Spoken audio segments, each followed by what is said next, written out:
people through the videos.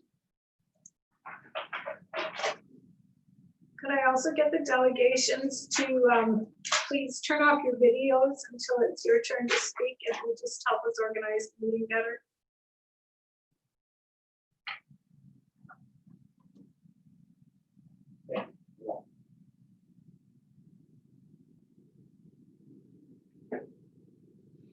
Okay, Madam Mayor, we're live, and we started the report. Okay, thank you. So before we start, I'll remind council that this portion of the meeting is being recorded and live streamed to YouTube. I will also remind council to speak clearly and project their voice, and I will try to do the same when you're talking so people viewing at home can hear.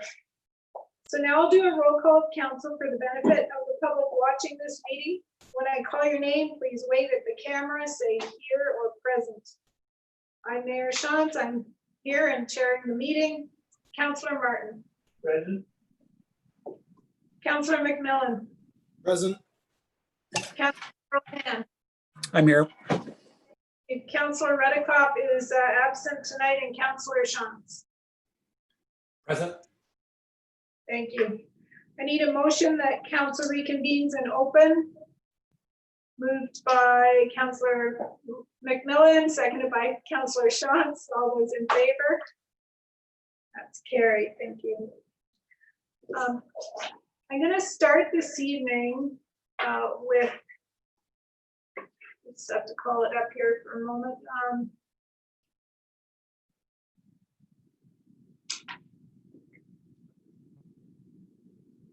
Just a little bit of a history about Emancipation Day, which you may or may not have heard anything about in the media, being August 1st. In March 1793, John Graves Simcoe, governor of Upper Canada, which is modern-day Ontario, was shocked to learn that an enslaved woman named Chloe Cooley was forcibly bound and dragged onto a boat and taken across the Niagara River to be sold. Realizing that the freedom of all Africans in Upper Canada was in similar jeopardy, he began to lobby others in the colonial government. In July of that year, Simcoe was able to pass legislation banning the importation of enslaved Africans into Upper Canada and guaranteeing freedom for the children of enslaved Africans born from then on when they reached the age of 25.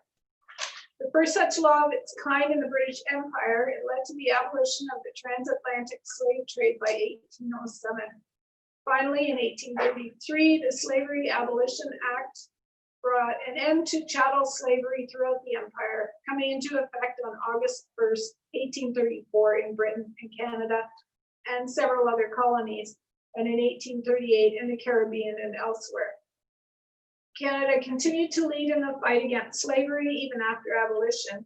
Towns and villages throughout Upper Canada and eventually the other colonies of British North America became the first safe havens for thousands of enslaved Africans whose courage and resilience pushed them to break free of their bonds in the United States. Without the freedom guaranteed throughout Canada and the British Empire, this first freedom movement in the Americas could not have flourished. So I read that there's been some discussion about August 1st as Emancipation Day. It is Emancipation Day, it is celebrated. We don't really do declarations here, but I wanted to give that acknowledgement before we start the meeting tonight.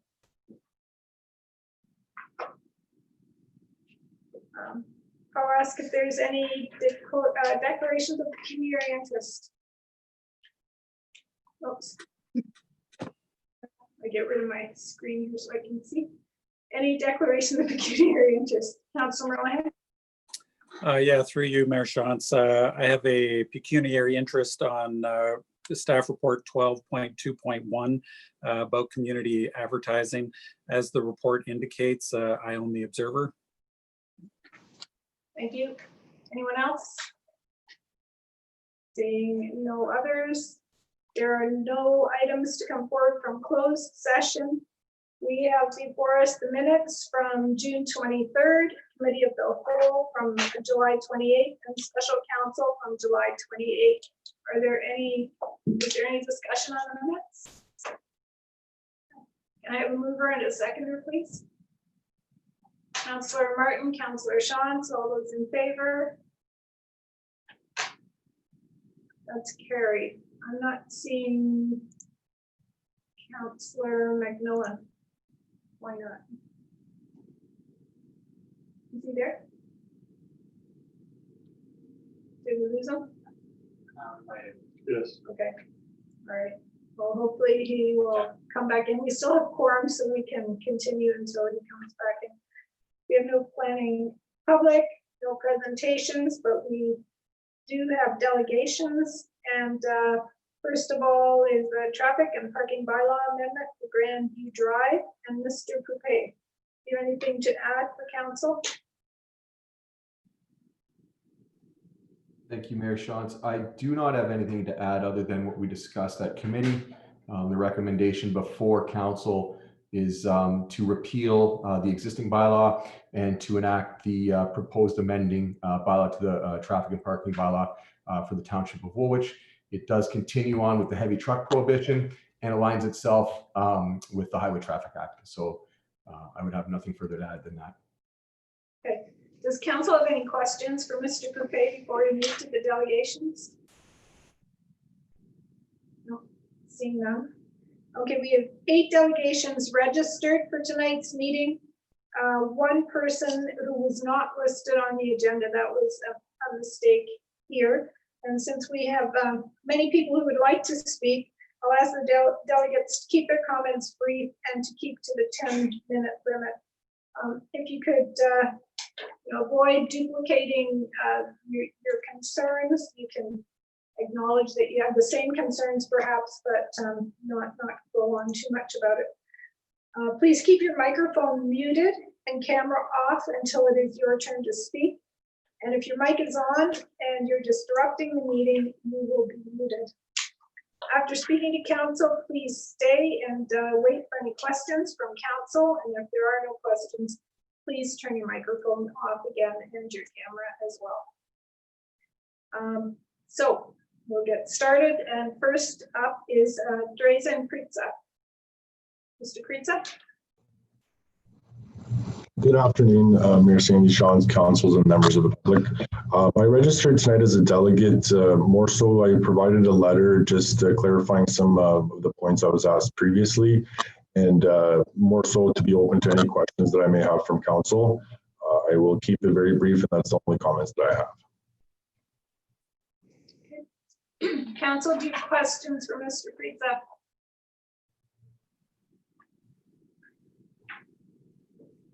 Councillor McMillan, I just saw some movement there. Did you have your hand up or no?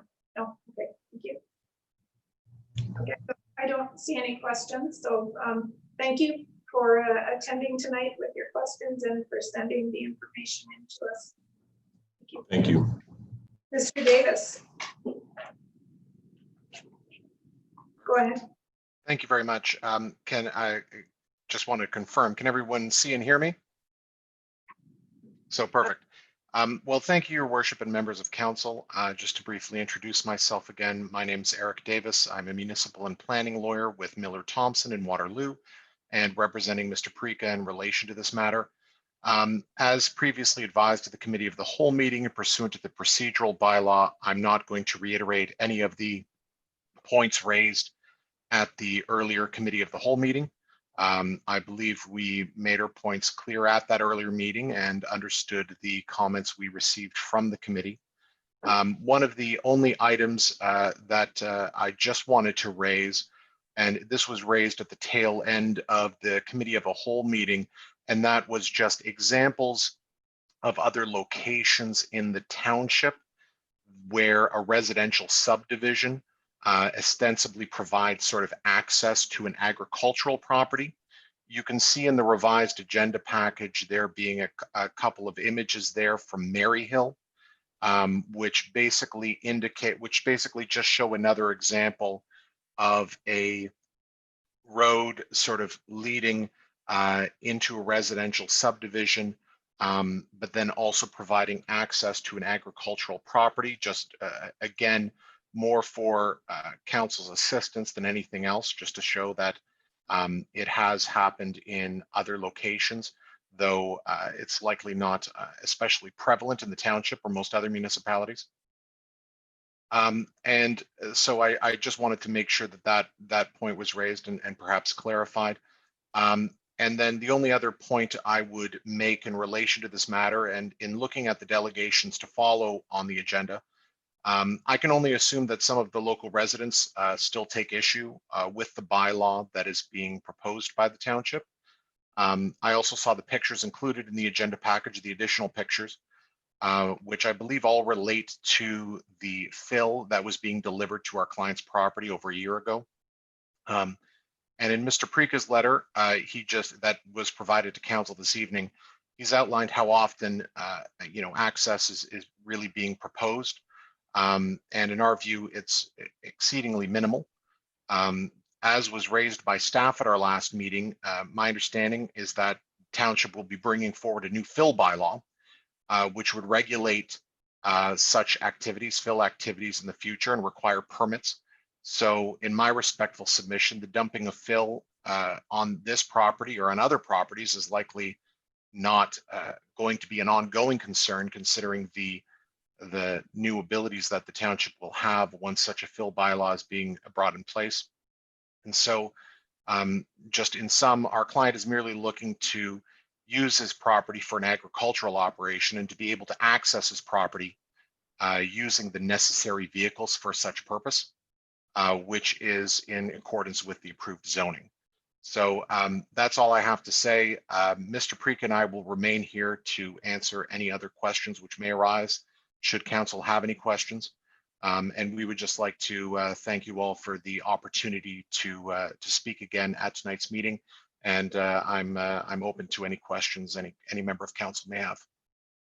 Okay, thank you. Council, any questions? Councilor Martin? Thank you. Through you to Mr. Davis. When I saw the pictures of Sunset Hills in this package, I said that's a mistake. I don't know what they're doing there, because I see no access through the subdivision to get to agriculture land. Sorry, I could barely hear you. My apologies. Okay. Councilor Martin was asking where the access to the agricultural lands are in the Sunset Hills diagram. Oh, okay. So if you look at the diagram, so this is you're referring to the Mary Hill drawings, correct? Yes.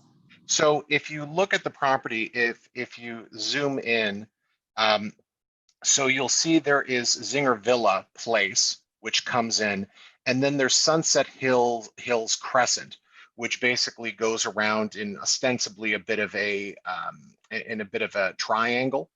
If you look at the north, so Zinger Villa comes in, it hits Sunset Hills Acres. If you were to go right, you'll see that the parcel to the north there, that the only access that they have to that agricultural parcel, the road access to that agricultural parcel is off Sunset Hills Crescent. That's the frontage for that agricultural parcel.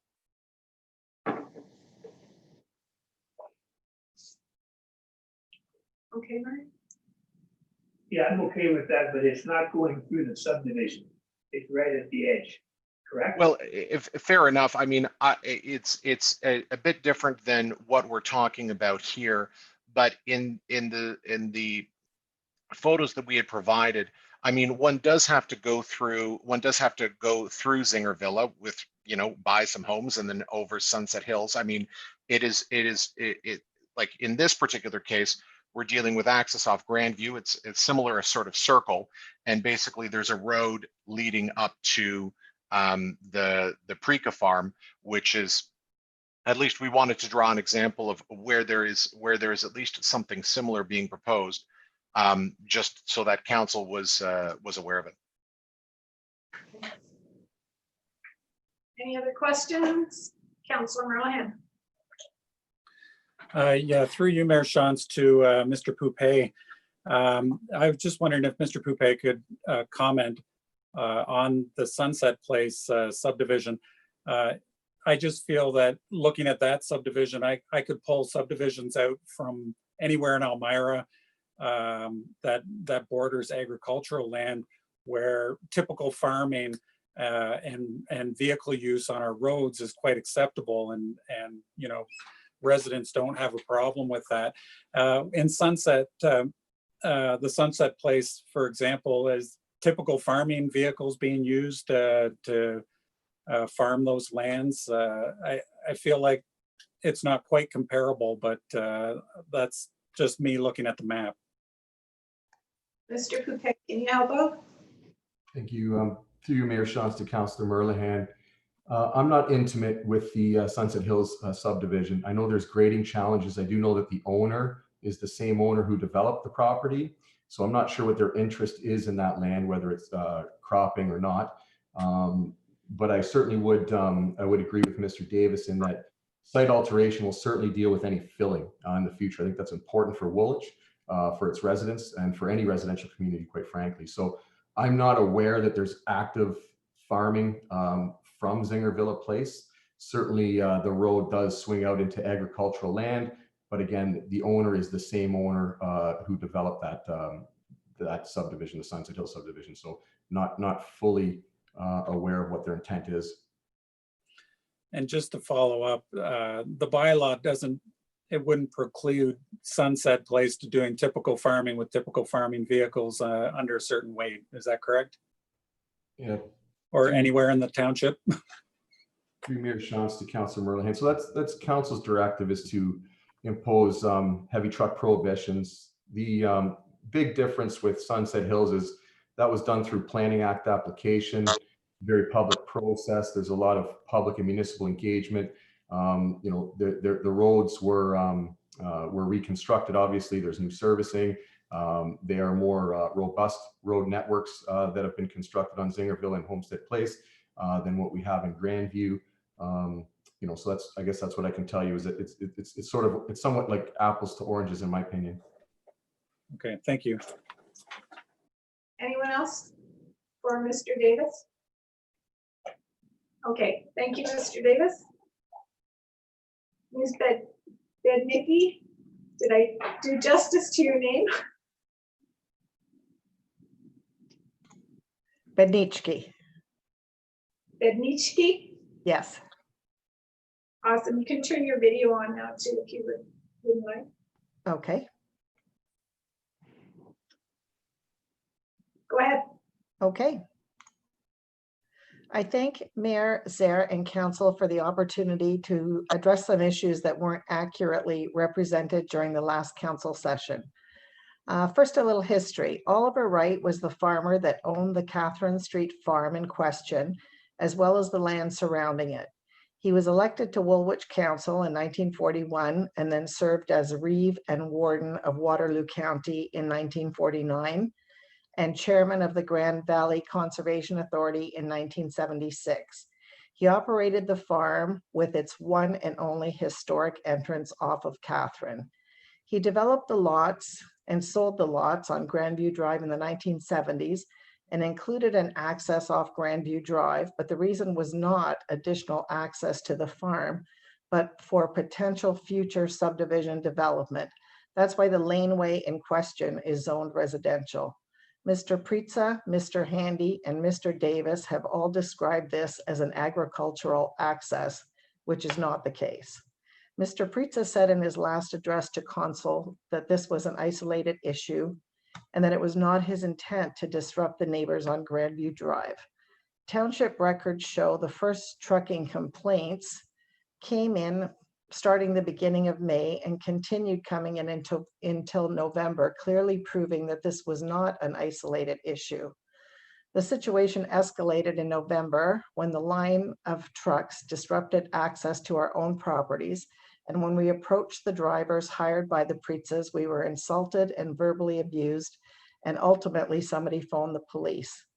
At this point, Mr. Pritza had the opportunity to demonstrate good neighbor relations and could have discontinued the use of the traffic and come to a viable solution with the neighbors, but instead ramped up activity to ensure they got in as many trucks as possible before council was able to act.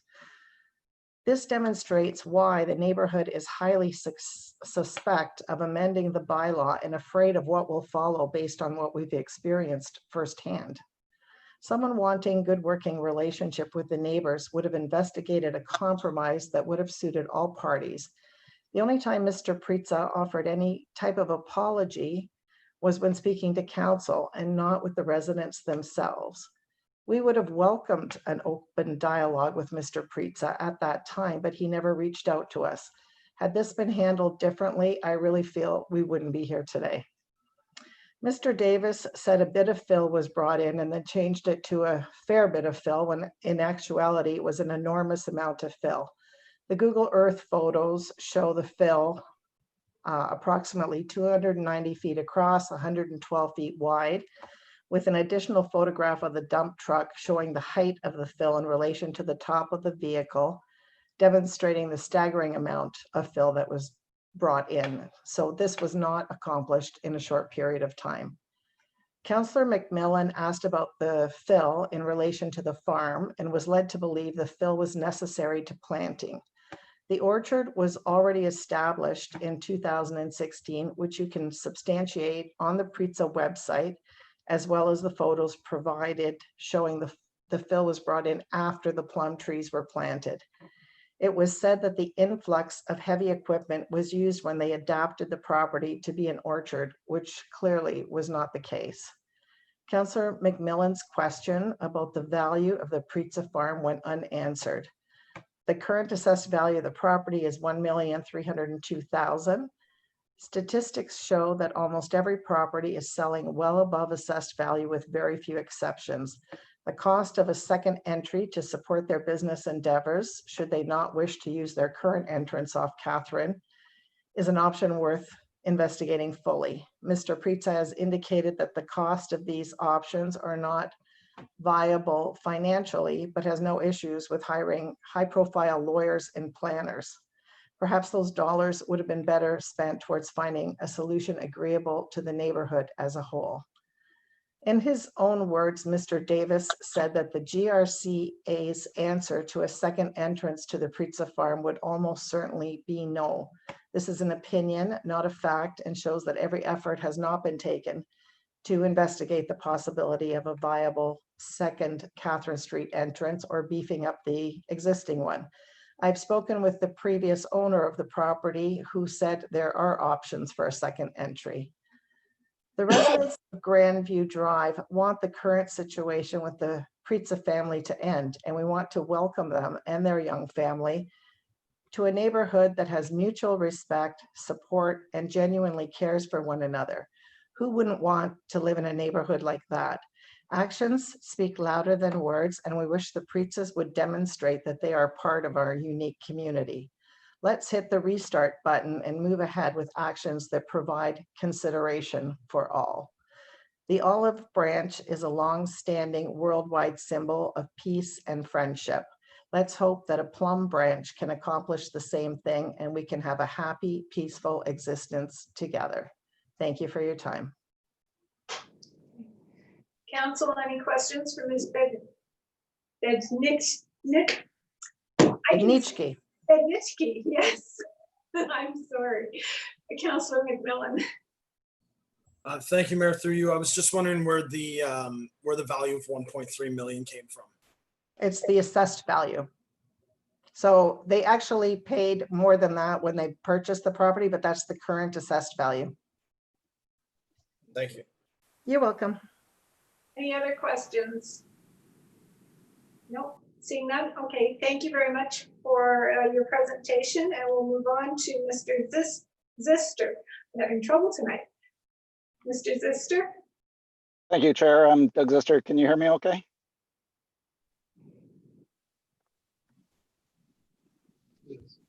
Yes, sorry. Thank you. My family has been residents of Grandview Drive since 2013.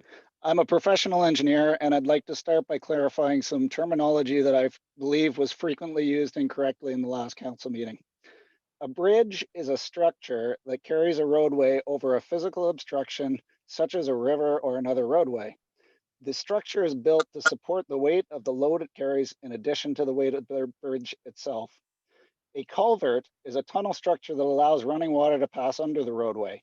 Culverts are usually embedded in the soil and the soil bears the major portion of the load.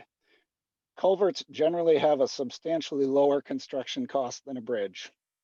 I have not performed an inspection of the Catherine Street access to the Preca property, and I will not offer an opinion on its load capacity or safety. And as of yet, have yet to hear a statement of another engineer or suitable professional that has deemed this water crossing unsafe. I will, however, comment that having observed this access way from Catherine Street, this water crossing appears to resemble that, does not appear to resemble that of a bridge to me, and I would refer to this as a culvert, thus having a much lower replacement cost than a bridge. There are many culverts in the area that have not yet been discussed, including the one in front of my residence. After moving in 2013, for the first several years, there was no drainage issues visible from my property or my neighbors. However, more recently, drainage and flooding has become an issue for the property across the street at 40 Grandview, directly neighboring the orchard. In recent years, during the winter season, anytime the snow melts, water has begun flooding that property, approaching the detached garage and home. It does not seem a coincidence to me that this began when there were grading changes and fill dumped at the Preca property. Due to the flooding, the resident of 40 Grandview pumps the water through hoses running across the street, dumping out into the municipal ditch at my front lawn. This water then runs downhill and should run through the culvert under my driveway at the front of the property. However, being the middle of winter, the culvert is often blocked with snow and ice despite my attempts to clear it several times per year. I have provided a photo of the backed up culvert at my front driveway to council. When the pump flow is high enough or the culvert is backed up enough, the water spills onto Grandview Drive and flows down the residential street. When the temperature drops again, refreezing occurs. The constant freeze-thaw cycle in the culvert heaves my driveway, damaging the asphalt, but more importantly, the water spilt over onto the street and down the hill of Grandview Drive freezes, making the hill quite dangerous for both pedestrians and motorists. At least one time this past winter, I witnessed the flow all the way down Grandview and completely over Sawmill Road, making the intersection a sheet of ice when it froze. I've spoken to the township regarding replacing the culvert with a bigger one, which may not freeze up as easily, but despite the danger of the frozen road, I've been told it would be at my cost. Jared Poupe told me last week that the cost of a storm sewer, which might correct the problem at 40 Grandview, would cost as much as $50,000, and that expense would not be borne by taxpayers since it is only for the benefit of 40 Grandview. I understand this bylaw is not regarding drainage or fill, but it has created a dangerous situation and also leads up to my further points regarding culverts and also make you aware of the situation that has become a problem. Jared Poupe spoke at the last meeting regarding road limits, mentioning it's not about the overall load, but also the frequency of the loads over the roads. In engineering terms, this has to do with the fatigue strength of materials. I have noticed that there are 3 drainage culverts running under Grandview Drive, providing drainage for the subdivision. I would like to inquire if those culverts have been inspected for damage, since Mr. Preca ran maybe 1,000 truckloads over them. And if there is damage, is Mr. Preca truly prepared to pay the cost of that damage, given that he won't even replace his own culvert? Especially given that drainage issues have arisen since making changes to the grading of his property. While investigating the culvert replacements, I talked to Trevor Haywood, the planner at the GRCA for our area. The culverts on Grandview Drive are not part of a protected waterway and require no approval from the GRCA for the replacement. He also told me that for a protected waterway on private property, the owner does not require an environmental impact assessment to replace an existing culvert. Only a permit is required, and the culvert may be replaced with a culvert of the same or larger hydraulic flow capacity as the existing one. It seems to me that there is not a very large obstruction from the GRCA for Mr. Preca to overcome to be able to utilize his residential Catherine Street access for his farming purposes. On the farm I grew up in, Woolwich Township, it did not seem an issue to me to use the residential access for all farm traffic, as is probably the case for the majority of farmers in the township. If you haven't driven on Grandview Drive, I hope you will gain an impression of the width of the road from the photos I've submitted. There is a photo of two of Mr. Preca's dump trucks passing each other on this hill taken in 2018 in the location where they damaged the road then and previously. There's also another photo of the damaged road and the ruts beside the road in present day, nearly 2 years after, where a partial and ineffective repair quickly fell apart. As part of my engineering career, one of my projects had been designing a dump truck box, so I'm quite familiar with Ontario's 2.6 meter maximum width regulation for vehicles operating on Ontario highways. This limit does not include the mirrors, which are allowed to stick out another 0.3 meters from each side of the vehicle. The total width for two non-over-dimensional vehicles to pass each other would be 5.8 meters, not including their outside mirrors, and that is if their inside mirrors were precisely side by side. I've measured the road just below the damaged section in the photo to be just under 6 meters, and the lower base of my driveway just above the damaged section to be 5.8 meters. For comparative purposes, the road widths in new subdivisions in Woolwich are 8.4 meter wide, at least 2 meters wider than Grandview Drive. Driving off the outer edge of the road for one of the vehicles to pass is the only realistic result for vehicles, even within the dimensional width limits in for Ontario. That is not even for oversized vehicles. The curved and hilly features of Grandview Drive make it difficult to see oncoming traffic in places. And if an over-width vehicle is on the road, it may be difficult to stop in time, especially while heading downhill on the grade. For this reason, I would ask Council to either strike line 3 exemption for over-dimensional farm vehicles from this bylaw amendment, or at a minimum, add the exception for a requirement of a lead and chase vehicle for over-dimensional farm vehicles in order to warn approaching vehicles of the over-dimensional vehicle blocking safe passage of this narrow street. The photos that were submitted were taken on November 24th, 2018. This was after the bylaw was in place for the trucks, and they had illegally passed the heavy no truck signs that were posted at both entrances to Grandview Drive. When the township was called on that Saturday morning, no bylaw officer was available to come to the Grandview area to enforce the bylaw. I began to take photos of the trucks and license plate numbers on Grandview Drive so that I could report them to the township. When Mr. Preca's workers became physical with me, we called the Waterloo Regional Police. After talking to both parties, the officer who responded told me that the property owner had confirmed I was not exaggerating when I told him that it was on the order of 1,000 dump trucks, which had already delivered their loads over Grandview Drive. I had also expressed concerns with the origin of the fill, and he told me the fill was coming from Waterloo Real Estate Developments. Is it a coincidence that Preca Global Enterprises, which lists real estate developments as one of their businesses, shares the same 388 Phillip Street address as the Preca Orchards address on the documents submitted to council? Was the fill he dumped really a necessity for his farming land, or was it really about the financial gain of not paying to dispose the fill elsewhere? Regardless, I applaud town council for putting an end to the stream of trucks on our street. Further to my previously mentioned requests, I ask that the council also reject the Preca Orchards request for the approved additional equipment. Thank you for your time. Thank you. Are there any questions for Mr. Zister? No, I don't. Councilor Ryan.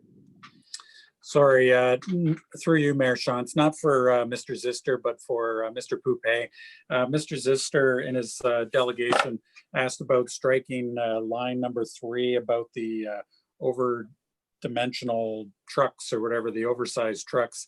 Do you have an opinion on that amendment to the bylaw and how that would affect anything? Mr. Poupé? Sorry, through you, Mayor Shantz, to Councilor Merlihan. No, I think staff is comfortable with the bylaw as it sits, and we have vetted that bylaw, so we're comfortable in it aligning itself with the Highway Traffic Act. Don't see that there needs to be any revisions. Okay, so the information that Mr. Zister provided then isn't it doesn't change anything. I think it's unlikely that you would have an over-dimensional farm vehicle on Grandview Drive, just given the overhead hydro, the width.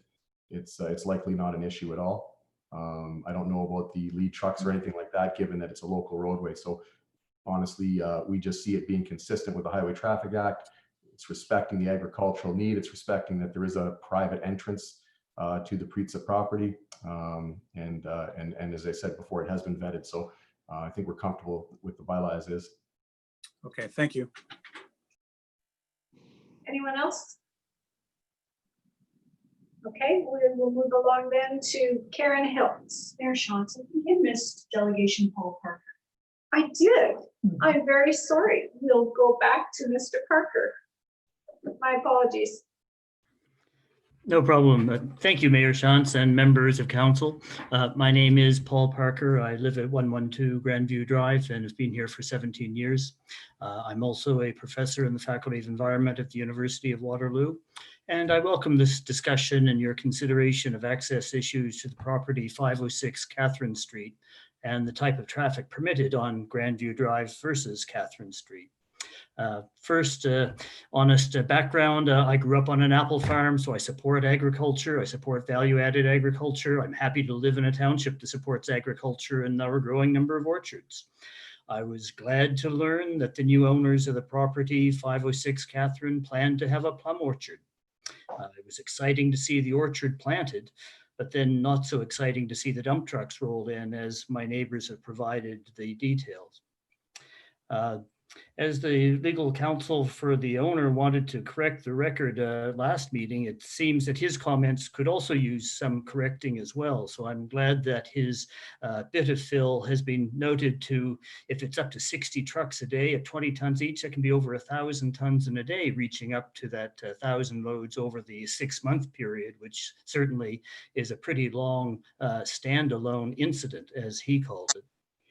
Anyway, we have, you have seen the images of Google Earth, the amount of fill that has been placed on the property.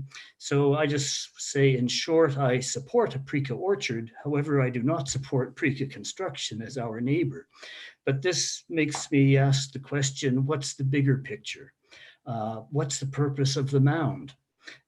It looks like it could be a platform for a building. Is it a nice commercial building they have planned overlooking the orchard for an expanded orchard business? If so, it would need to use access to Catherine Street for its customers. Is it a platform for a nice new house? Perhaps, and if that's the case, it also eases the concern of the owner that vehicles would pass close to his house from the existing Catherine Street access. This would become a temporary issue until a new house is built. So which route should be used? Catherine Street going past the owner's house, or Grandview going past the 23 neighbors? So access to Catherine Street is the key to my mind. My understanding is that this access has been used by several owners over many decades. It's a long-standing access to the agricultural property. The pattern is well established. The council last time raised the question whether the existing street would need to, access would need to be upgraded, perhaps. However, this hasn't been demonstrated. And in fact, as this access is characterized as a culvert rather than some fragile bridge, my understanding, this was the access that was used for the construction equipment to build the new house in the year 2000. It was the access for the, the large arbor stones used for pond banking when the new owner has moved in. So it seems that the culvert road were strong enough for this equipment and therefore likely strong enough for other agricultural equipment in its current state. If further upgrades are required, as was just said, a new culvert could be installed. But equally, if one's looking at culverts, one has to look at the condition of the culverts, the shoulders, the surface of Grandview Drive could also need upgrades. And so now who pays? Is it the township taxpayer for Grandview Drive?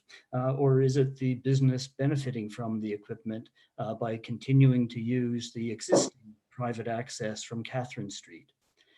My preferred option is to use the access to the property from Catherine, not the residential street, Grandview Drive, and its steeper slope with the associated safety issues to Sawmill Road. It provides the best option for both current and future uses of this property.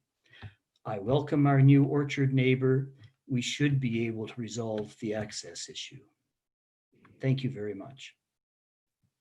Are there any questions for Mr. Parker? Councillor Martin? Thank you. Just a comment. I agree with Mr. Parker that the access from Catherine Street is an important issue here. Because if indeed there's going to be a house built in the next year or two on that property, and there's no heavy trucks allowed in Grandview, he's on a luck because he won't get cement trucks, then he won't get any other trucks in to build the house. He's going to have to come in off Catherine Street. So let's come off Catherine Street from day one and settle this. Any questions for Mr. Parker? No, seeing none, thank you, Mr. Parker. Thank you, Council. And now I will move on to Karen Hiltz. Ms. Hiltz? Hi, I'm Karen Hiltz. I'm at 111 Grandview Drive. I spent the first 20 years of my life on a dairy farm too, and the last 25 years on Grandview. In 2018, from springtime till fall, I had more than 30 conversations with the bylaw officer at the township office on behalf of a number of the other long-term neighbors at our end of Grandview, where the residential road leads to the orchard business. These conversations were about truck traffic, often more than 60 a day, truck noise, truck speed, truck dust, even loose gravel hitting me as I gardened, aggressive and rude truck drivers, lack of safety and concern for pedestrians and others on the road, driving on homeowners' properties and damaging properties. These trucks delivered fill. They turned down that laneway and didn't turn left towards where the trees were planted. They turned right towards the home and dumped their loads on that huge pile of fill. We were there when residents were mistreated by truck drivers, called the police, observed the flatbed brought in by the police to remove a backhoe. Finally, in November, there was a two-part resolution communicated to us by the bylaw officer. One was that there would be the bylaw restricting truck traffic. The other was that the property owner had agreed to repair the road at their cost. There were no repairs done in 2019. The wear and tear and broken edges of the road remained. In spring of 2020, I called to follow up on the road repairs to see when they would be done. The new bylaw officer said there was no record of the troubles we had, let alone the agreement of the road repair. He called back and said he found some documentation that he visited Grandview, thought the road was fine, and that he had talked to a neighbor who told him, yes, we did have trouble with the trucks. Very disappointing response to what was a significant number of events impacting so many of the residents. Interestingly, the property owner on Catherine Street has told several residents that he plans to build a 10,000 square foot house on the property. I too would like to know what the future plans are, particularly the huge area that has the fill and the area between the orchard and the fill area. The solutions to these issues we're discussing is a very simple one. The property owner simply can replace the culvert and use Catherine Street as any other property or business owner would. This is for his orchard business. The Grandview residents should not be the ones who bear the consequences for the traffic of the orchard business. Thank you. Thank you. Are there questions for Ms. Hiltz? No, I don't see any. Thank you for presenting. I'll move on to Tim Pearson. Kuna, you know what? I'm checking off too far down my list. Thank you. Keenan Curtis, please go ahead. Well, cool. Hello again. My name's Keenan. I wish to come out absolutely against the proposed change to the proposed bylaw of Mr. Prika and his delegation. And I'd also like to come out against the proposed change in bylaw. And I want to asterisk this, it's not because it doesn't seem to make sense. And I do understand that it would make our laws consistent across the board. Um, I simply want to illustrate why I believe Grandview Drive is deserving of an exemption based on the history of all the actors involved. My neighbors have done a great job outlining a lot of the key points and have actually just been sitting here striking off talking points as they went. But I'll do my best to present the last couple pieces. And my main concern is that I don't think that the narrative provided by Preca's party is a reasonable representation of what's at stake here. And I think it serves to dilute the conversation away from the core of what's at play. Mr. Davis, and I'll just so that the points can be referenced, I'll for relevant points, I'll just speak out the timestamp of the quotes via YouTube in case anybody actually cares for them. So at 65:41, Davis described the history with the trucks as Preca imported a fair bit of fill to the property to assist in making it suitable for plum orchard. He did that over several days.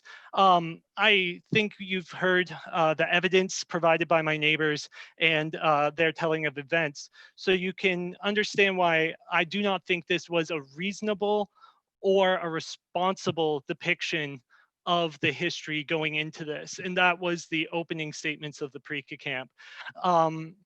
I believe that a lot more of the answers that council received last meeting also fall into this type of a description that I think veers away from exactly what's happening. One of the main things is that the operations of this plum orchard business were consistently compared to that of a wheat farm, which is very limited harvest. And the Mr. Handy was right to note that there wasn't complaints about the wheat farm. I think this is agricultural town council, so I shouldn't have to go into how different the usage of a plum orchard via a wheat farm is. At 4950, in response to Councillor Merlehan's question, Preca said, I am not using the Grandview entrance for trucking fill. It's purely for the exact operation that existed there prior to me owning the property. I do not think that that is accurate. For the main reason is the wheat farm did not have to present a 6-page document outlining all the various vehicles it was going to need for its operation. More so, I question why this amendment would be needed in terms of the plum orchard operating. So the equipment for commercial crops would be much larger than the equipment that I, Mr. Preca, would need for fruit farming, 5137. And then in response to Councillor McMillan's questions, the only difference between what happened between this season and the season where a harvest would be, this season being the season where there is no bylaw amendment in place, would be trucks for a few weeks to take the harvest off of the property. Given that this would be small equipment and only for a few weeks, I question why we're even here. Why can these small trucks not use Catherine, and why can this activity not be done within the existing structure of the bylaws, and why the proposal again was not only accompanied by 6 pages of potential equipment that would be used, but also had a usage range between April and December, more than a single month. I think what has been presented is an inconsistent narrative, and I'm hoping that council can appreciate why my neighbors and myself are extremely hesitant to take this party at their word for what any future use would be. So I'd now like to draw attention to the artifact that I submitted, which is a really grainy black and white photo. I submitted this just to highlight that the historical entrance to this property was the Catherine Street. You can see, despite the lack of, pixelation. You can see the converging of the Grand and Conestoga rivers. You can also see the 4 plots of land that would eventually be turned into Grandview Drive, and a single laneway coming off of Catherine Street, which predates any of the Grandview Drives. So to say that the usage of the farm should be reverted to how it's historically been used, the original access to the farm has been Catherine, and that's why Grandview Drive was a residential. And I also question how the Parika camp did not know this. Mr. Handy said he was retained for 2 years. It's a multi-person, high-powered delegation that consistently referred to the Grandview Drive as the only agricultural access. Parika at 37 minutes. When I purchased my property, there were 3 existing accesses: 1 residential access point from Catherine Street, 2 agricultural related access points from Grandview Drive, which I have maintained. Davis at 6713. Right now, the only agricultural related access he is off of Grandview Drive. So how, after 2 years, were they not able to discover something that our delegations from Grandview were able to find in time for the first meeting? I find it very suspect. And I think it's a misleading depiction of the history of this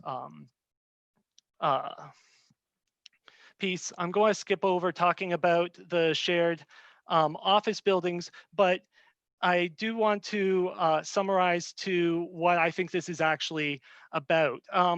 When talking about the entrance and the drive, Parika stated that it's 10 feet from where his garage starts, that traffic is 6 feet from his front door, and that trucks would be 4 feet from his front door. I'm not bringing this up to be petty about off-the-cuff estimations, but I do think that these statements are very telling about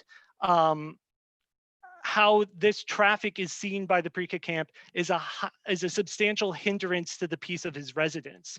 And I think that that's where all this is. That's why the culvert didn't come with any engineers' statements about whether it was usable or not. Why, despite sharing an office building with a massive construction contracting company, they were unable to provide any estimate on where placing the culvert would be, despite having more access than any average person possibly could to a quote like that. It's not about money. That's why Parika can offer to replace all of Grandview Drive, why he can hire a high-powered lawyer, why he can bring on a city planner on retainer for 2 years. This isn't a financial issue for them. It's about passing on the burden of these cars and trucks driving by their house onto the residents of Grandview.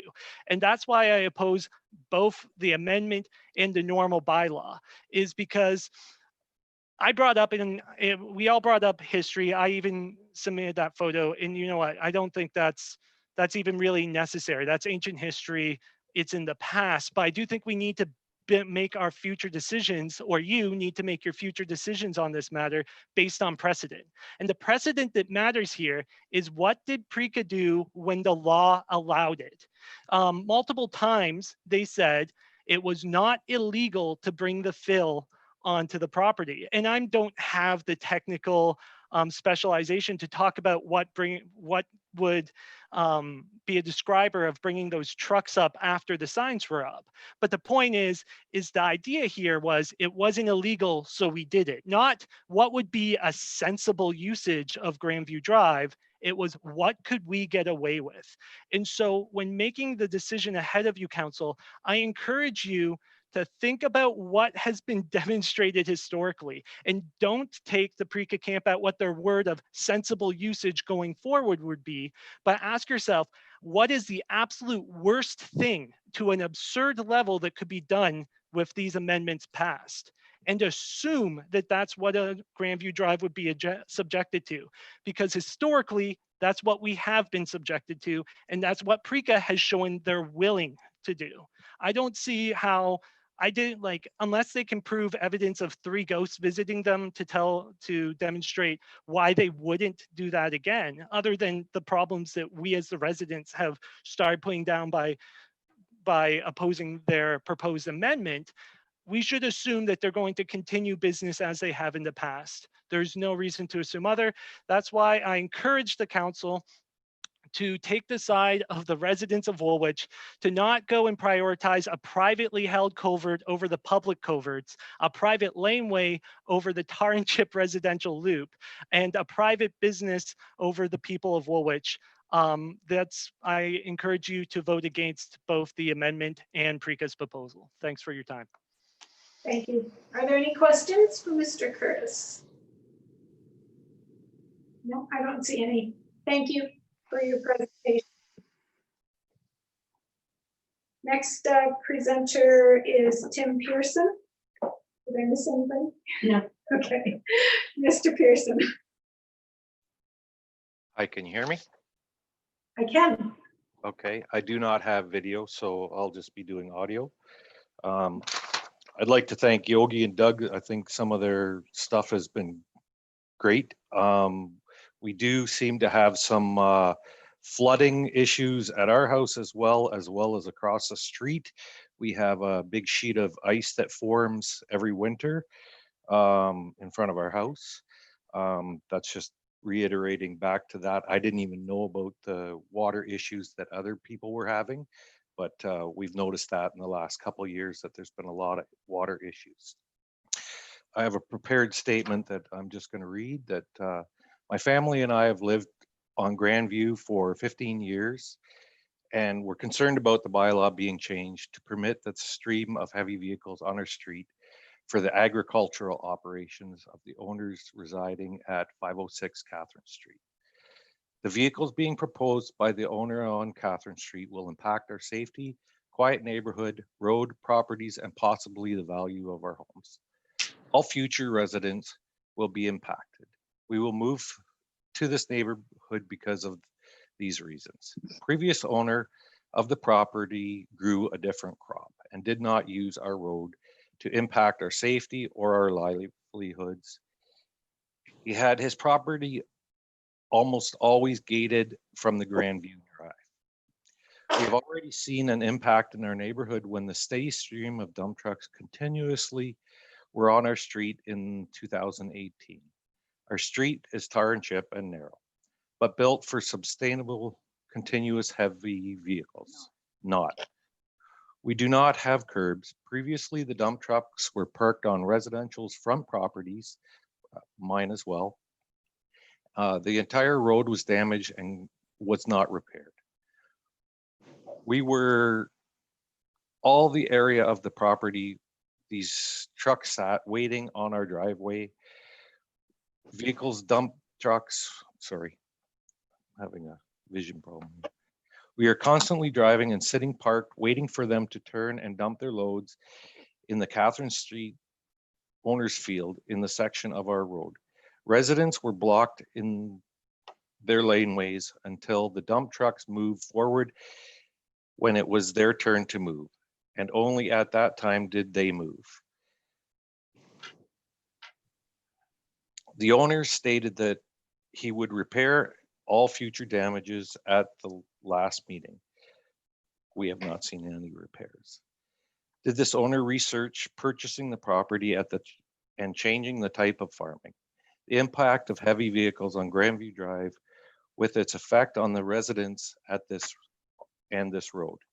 Did the owner, before purchasing the property on Catherine Street, research using his own Catherine Street entrance to operate his business? The owner mentioned in the meeting that the vehicles would be too close to his home if they were to go through his property on Catherine Street and seem uncomfortable with this idea. Would he not think that the residents in the 23 homes on Grandview feel the same as he does with the vehicles proposed being so close to us during our safety, the noise level, and being able to drive and walk on our roads? Has he looked to his own neighbors on Catherine Street for a solution? He mentioned at the last meeting as well that he was not even research or investigate the cost and use of his own entrance on Catherine Street. Basically, this is reiterating everything that my neighbors have said, and we do not want it changed. And I'm going to end it at that. Thank you very much, Mr. Pearson. Any? No, seeing none. Okay, thank you. Thank you everyone for your delegations, and this will come at the end of the meeting when we do our readings of the bylaws, since we've already voted on it in committee. Okay. Sorry, Councilor Ryan, go ahead. Hi, through you, Mayor Shantz, just a general comment about the delegates and the situation on Grandview. A lot of new information was presented tonight, and to me, and I don't want to make it seem like I want to give you know, the Precas and Mr. Davis the last word or anything, but I think we need some more discussion on some of the information that was presented, just as a conversation starter for the neighbors. I know some of the information that was brought up is really irrelevant to the actual roadway, whether or not he's planning to build a $10,000 square foot house or whatever. But the information about the GRCA, I would like that verified. You know, we've heard one story from Mr. Preca, and then we've heard another story from a resident that the GRCA doesn't control that area. You know, the difference between a culvert and a bridge, and whether or not, you know, we didn't ask whether or not there was some professional assessment on those bridges. And I mean, even stuff like the origin of the fill and what would be Mr. Preca's assessment of the road damage that his fill and the trucks created on Grandview. And I want to have an opportunity for Mr. Preca to address his neighbors now, because it does seem, for the most part, that the neighbors do want to have a amicable relationship for the most part with the neighbors. And I think if there's an opportunity for Mr. Preca to maybe express some of the stuff that that was brought up from the residents, and that we are all working on information that's accurate. Is that something that we could ask Mr. Preca and Mr. Davis to respond to some of these inquiries from the residents? I'm at the will of council on that. Council. Or was that a yes? You're in favor? Can't hear you. Sorry, I just had a comment, if that was okay. Sure. I agree with Councilor Merlehan that Mr. Preca, as well as Mr. Davis, previous delegates should have an opportunity to address some of the things that were brought forward. But I do think that if we're going to call it another delegation, it should be limited to directly address things that were spoken about after they spoke. Not necessarily an open forum to say whatever you want for as long as you want, but an opportunity to respond to things that were directly directed at them. Yeah, I agree with that. Mr. Pay, did you have a comment? Yeah, thank you. Through you, Mayor Shantz, to Councilor Murley. I think I would just like to speak to the GRCA component only. We did have extensive conversations. I think we're very familiar in dealing with the GRCA. The GRCA absolutely regulates this area. I agree that dealing with an existing water crossing is a different process than looking for a new water crossing. There is a significant wetland that abuts or fronts their entire property for the most part. but there is potential access in there. And I think in fairness, it would be a fill and alteration permit to deal with the existing culvert. I certainly has not been my experience that you're allowed to go larger. There is, you know, as soon as you're looking to change anything from its existing state, there would be more effort involved. I'm not saying it's an insurmountable effort, but generally the GRCA likes things the way they are. They don't look to increase size or decrease size. As far as a new entranceway, that would certainly involve more studies and investigation. And again, I wouldn't couch that as insurmountable, but I just wanted to be clear on those 2 points. Okay, thank you. Councillor Merlin has suggested that we allow Mr. Kritza or Mr. Davis to speak again. Councillor Shantz? Yes? I have a comment as well. And I guess my comment is, are we stopping them from using Grandview Drive altogether and forcing them to go out onto Catherine Street? If that's the case, then that's a different discussion.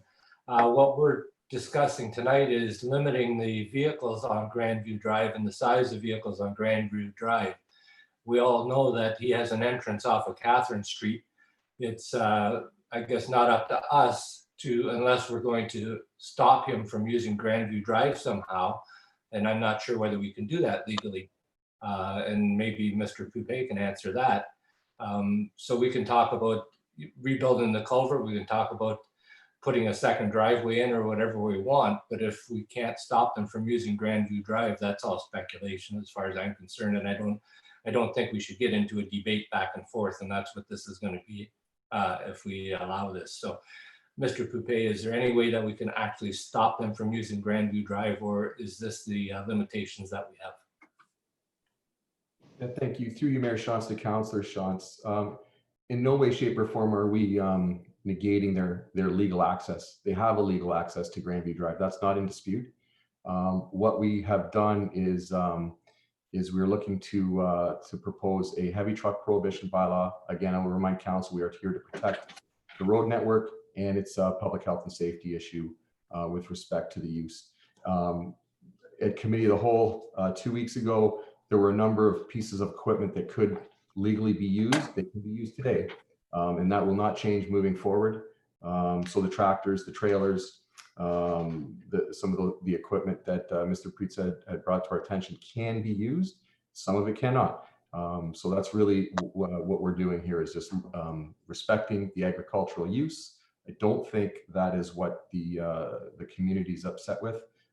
And going forward, we will have a way to deal with fill and site through the site alteration bylaw for all properties in Woolwich. So that will be, you know, a good tool for the entire township. But just to follow up to that, if I may, Mayor. So this is the limit that we can go as far as Grandview Drive. We don't have any more teeth we can put into a bylaw or anything like that to limit anything else. Thank you. Through you, Mayor Shantz, to Councillor Shantz. I'm not sure what we would want to limit more than what we are proposing to limit now, because that is, again, respecting the agricultural use and recognizing the legal access. Okay, then I'm not in favor of having the debate back and forth. I think we've heard both sides of it, and I guess that would be my opinion. Councillor Martin? Yeah, thank you. Question to Jared. So we're consistent with the Highway Traffic Act. Does that accept the farm equipment and they can use Grandview Drive?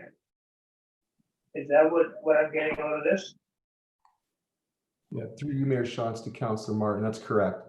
The Highway Traffic Act does allow over-dimensional farm vehicles. Again, it's unlikely that they'll be used on Grandview Drive, and they do respect agricultural use and farm equipment, certainly. So again, we are aligning ourselves with the Highway Traffic Act with the new amending bylaw.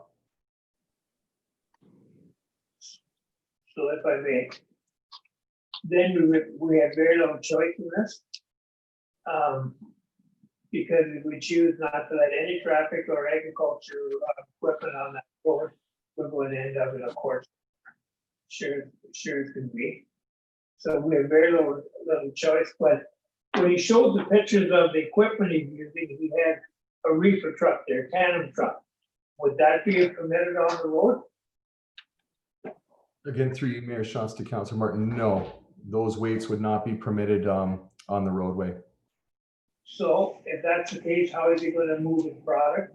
And all he's gotta do is put a farm license on that truck, because he's hauling goods that he produces, and then he's considered a farm vehicle. Am I correct? Through you, Mayor Shantz, to Councilor Martin, no, the weight restriction still applies. Over-dimensional farm vehicles, to my understanding, is anything that would be in excess of a legal vehicle on a roadway. So wider than a tractor trailer or taller than a tractor trailer, but a reefer truck would be prohibited under the bylaw as it is today, and it will still be prohibited under the bylaw as proposed.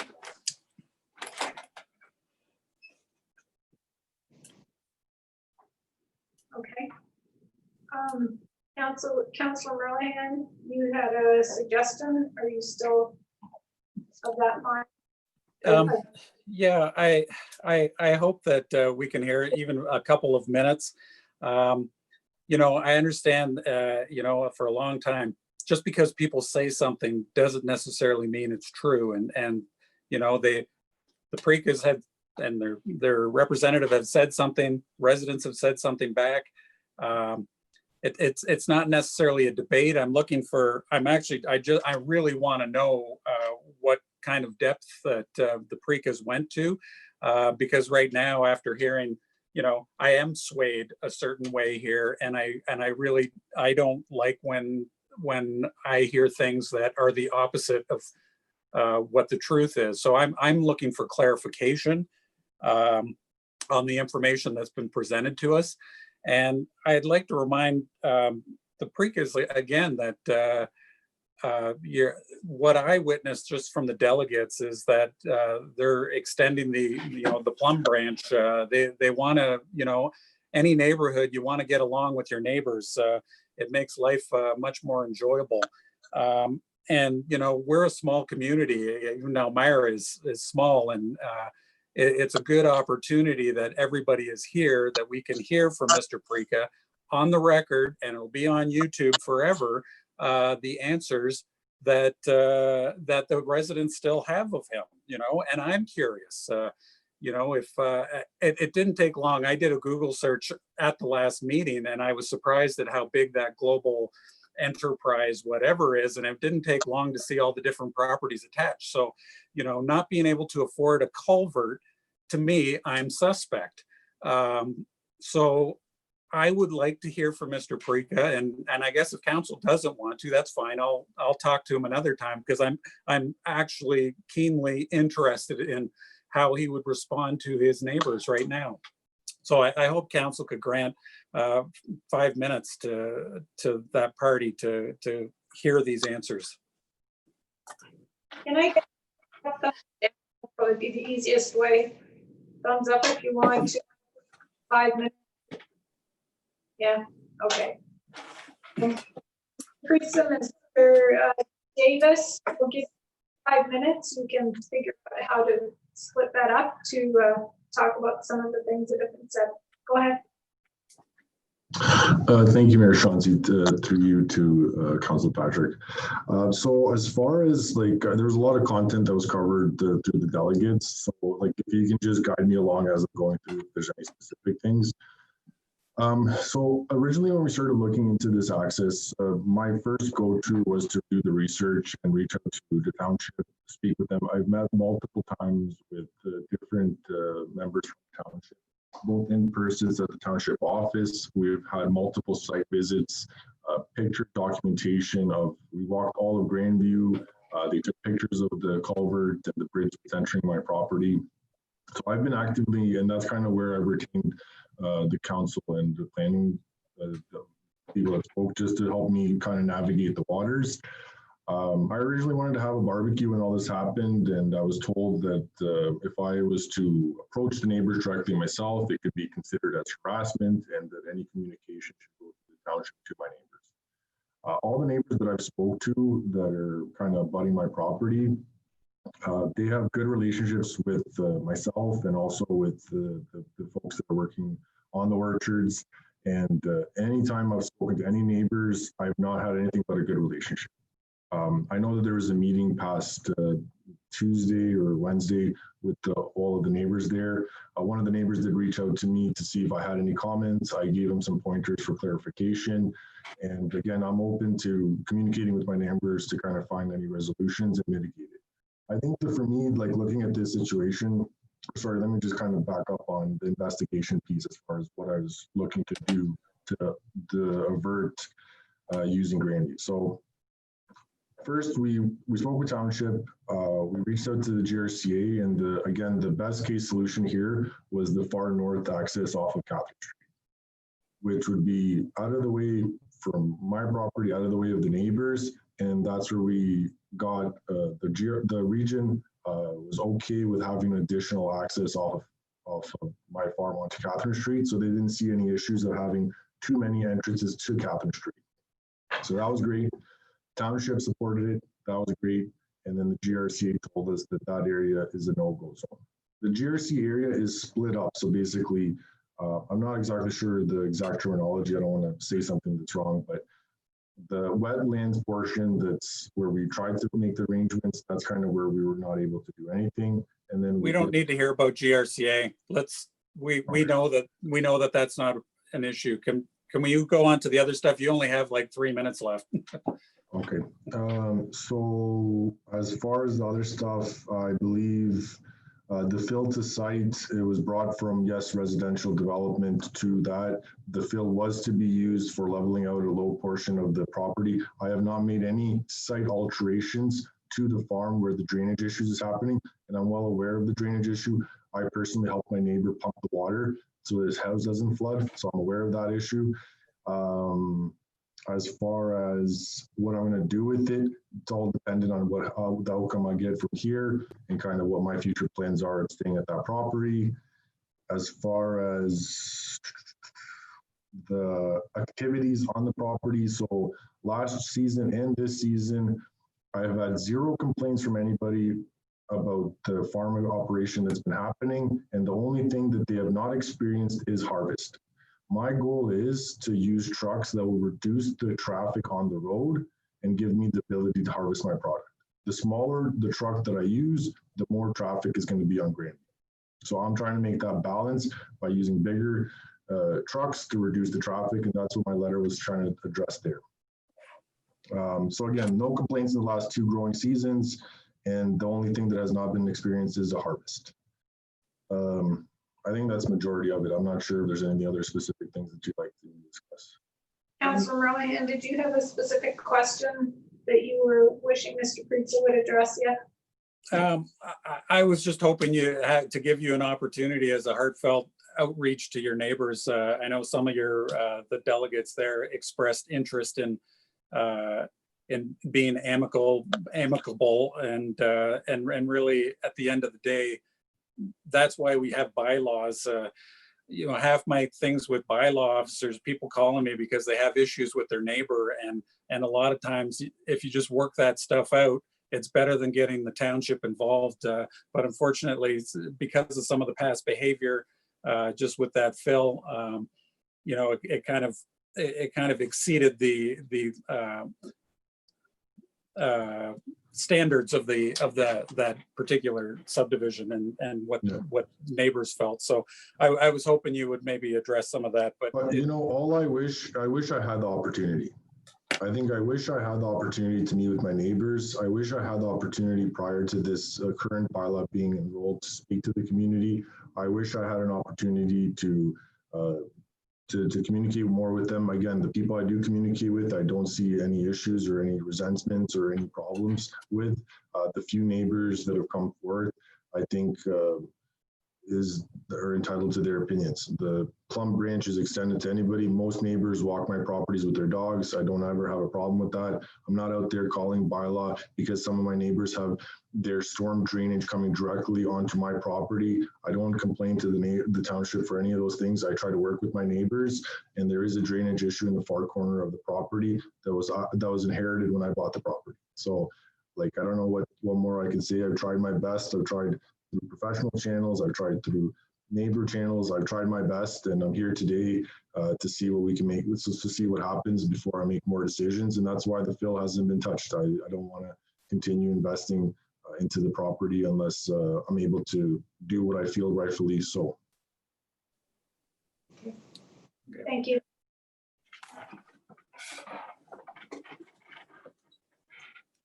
I think we can move on to the agenda unless council tells me otherwise. I Okay, appreciate the time to speak, and again, to all my neighbors, I'm more than willing to communicate. Come over anytime. It's open door on my property. thank you. I hope the can work this out and have a good relationship. We'll deal with the bylaw when we get to the end of the meeting. Okay. Empire Homes, excuse me, request, Mr. Pomponi. Thanks, Madam Mayor. We have a request in from Empire to adjust their unit application per year from 50 to 75 units. A bit of history, I won't get into the report too much. You've seen it there. It's a fairly brief report, but during the secondary planning process and through the approval of the planning subdivision, there was a proposal that was presented with dealing with the Thomas Field and Empire Communities developments. And they were negotiated with staff.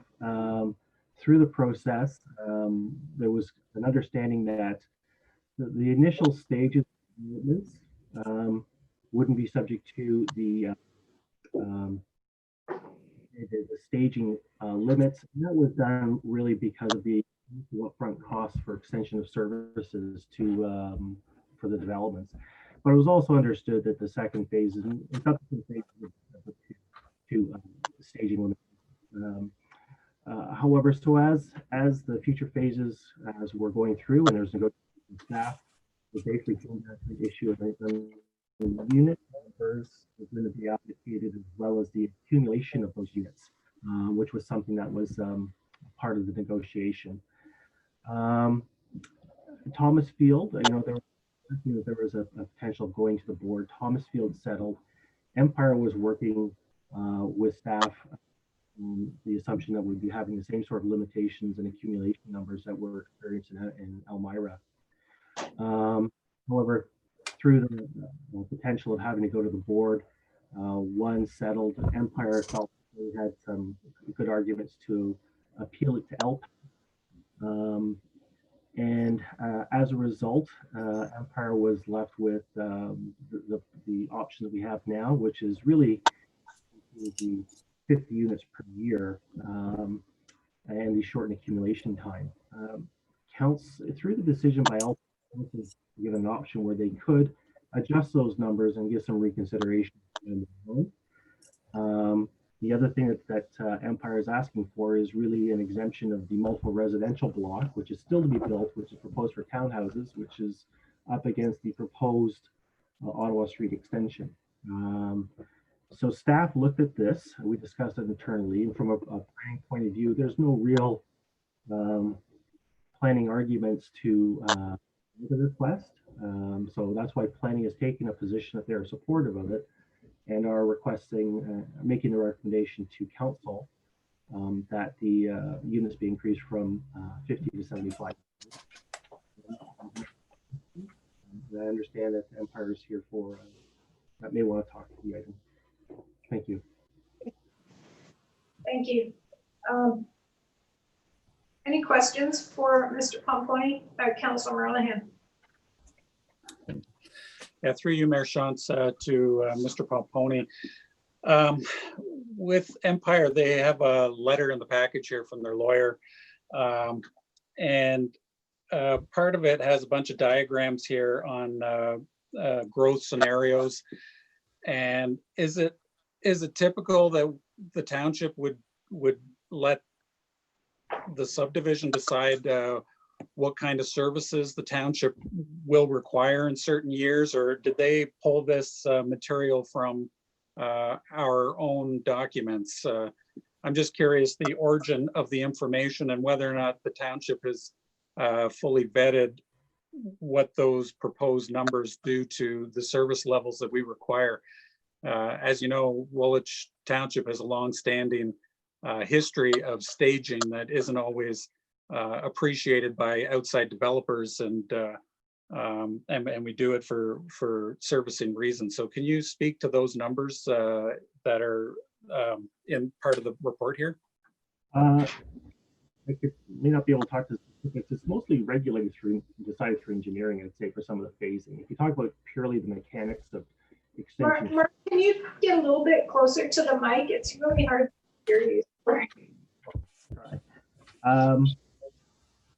You know, it's probably can't talk to the engineered options or the solutions that were being presented, but because it is really an exercise in sort of engineering, certainly when you look at any extension of services, the things that you're going to be considering are really the efficient extension of services. Is it logical?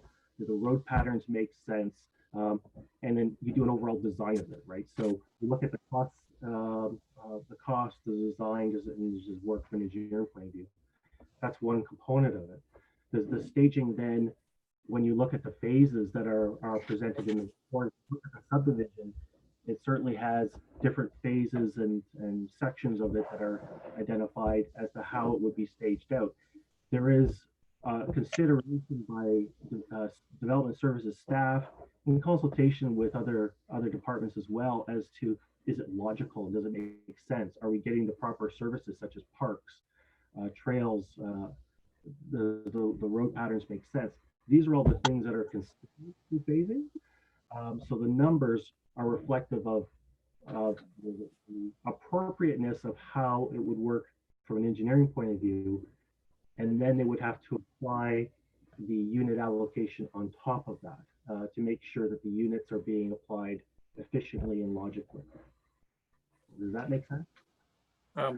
Yeah, I guess there's a lot of words in there, but you know, for years we've been talking about, you know, we talk about growth in the township, and you know, a lot of the things about growth that we hear about from staff are, okay, if we have this subdivision, now we need to plow those roads. So we need more roads people, and we need more recreation opportunities for that.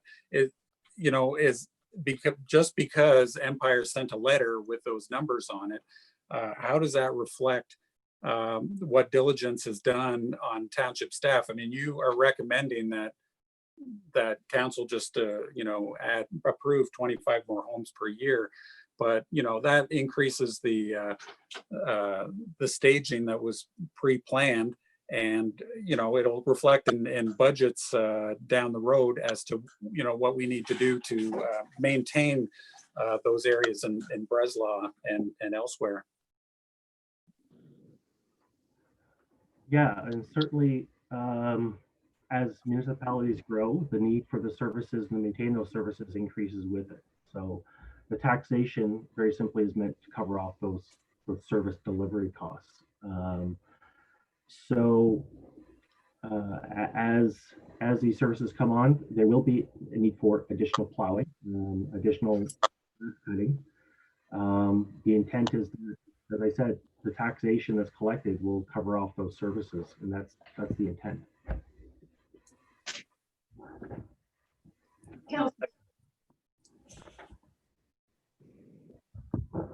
Thank you, through you to Mr. Pompey. I'm going to be fairly blunt. We've spent good dollars at LPAT to defend our position, and we won the case. So why are we just automatically turning around and saying, well, we've changed our minds after we spent good money at that. Doesn't make sense to me. Yeah, through you, Madam Mayor. As it says in the report, and as I tried to say in my presentation, is that from a purely planning point of view, the difference of 25 units a year it's not noticeable in terms of the impact that you'll be seeing out there. There's not a planning rationale for saying yes or no to it. This year, I know we've issued about 102 resident permits this year so far. Last year, I think our total was 380, about 380 residential permits. 25 units in the grand scheme of things is not, it's not making a big difference in terms of our processing of applications or reviewing of building permits. We don't make staffing decisions on 25 units per year. So it could be that there could be economic circumstances. It could be a number of things that can affect the market and result in sales of units. It could be in some cases where, in Elmira, where there's been a collection of this accumulation of units where you have one development that may only do 50, but has the potential of doing 75. They build up an accumulation, and the next year they're going to be doing 100 or 150 because of that accumulation. So it's difficult to precisely pinpoint the building permit activity. So from us, when we look at it internally from a planning point of view, we don't have a planning rationale for recommending refusal of this. It's really going to be a council decision on what they think is appropriate. So if I could just ask a question along those lines, then when you decide on the number of units, you're doing it strictly on an engineering and staffing. That's what you use to make your decision. Do you ever consider the other assets or the other services that need to go along with increasing the population in a particular community and how it impacts the community life? Yeah, I would say that when you go through the secondary plan process that we did for the Breslau area and other areas, you look at what are the needs of the community going to be in terms of parks, what are the demands on trails and recreational facilities. We look at the engineering component to make sure it's logical, that it makes sense, that it can be engineered with the least sort of impact, the long-term impact on the municipality. So you go through that sort of process to set those for the parameters. Those are then implemented through the details of a subdivision, and the subdivisions and the applications are meant to implement those decisions that were made through the second plan, which would be like parks. So in a case right now, in this area, we have a school that was needed, and it was determined that we needed a school in this area. It's under construction. So when the school board goes through the unit, the student yields from this neighborhood to make sure it justifies a school. It's done with stormwater and roads and parks. So that's done at the initial stage before the applications come in. What I was talking about on the allocation units, the units numbers per year have been decided through an LPAT decision and council's decision as to what they thought were appropriate to control growth, to make sure that the growth was occurring when those services such as parks and the community center were being brought on. So that's how we came up with those numbers. So you consider other amenities in the community as well. I once had a developer who was a longtime developer here in Elmira say that he was required to provide balancing employment lands to go with the residential lands. And so do we ever look at that? Do we ever look at that balance between and you know, I would say in Breslau, one thing that we keep talking about is retail. Do we ever look at that? Yes, let's look at through the secondary plan, for sure. And the official plan, the secondary plan sets up what they want, what you want in the community, and it's implemented through the official plan process. which is done through land use designation. When you look at the official plan, it'll have those land use designations identified already as to what we want out there. That would not, and if I may say, that would not prohibit anybody from coming in and applying to change that, because there is a process on the Planning Act. If somebody has, say, residential, and they want to go to high density residential or to employment, they can go through that process to amend it through the an official plan amendment process. So.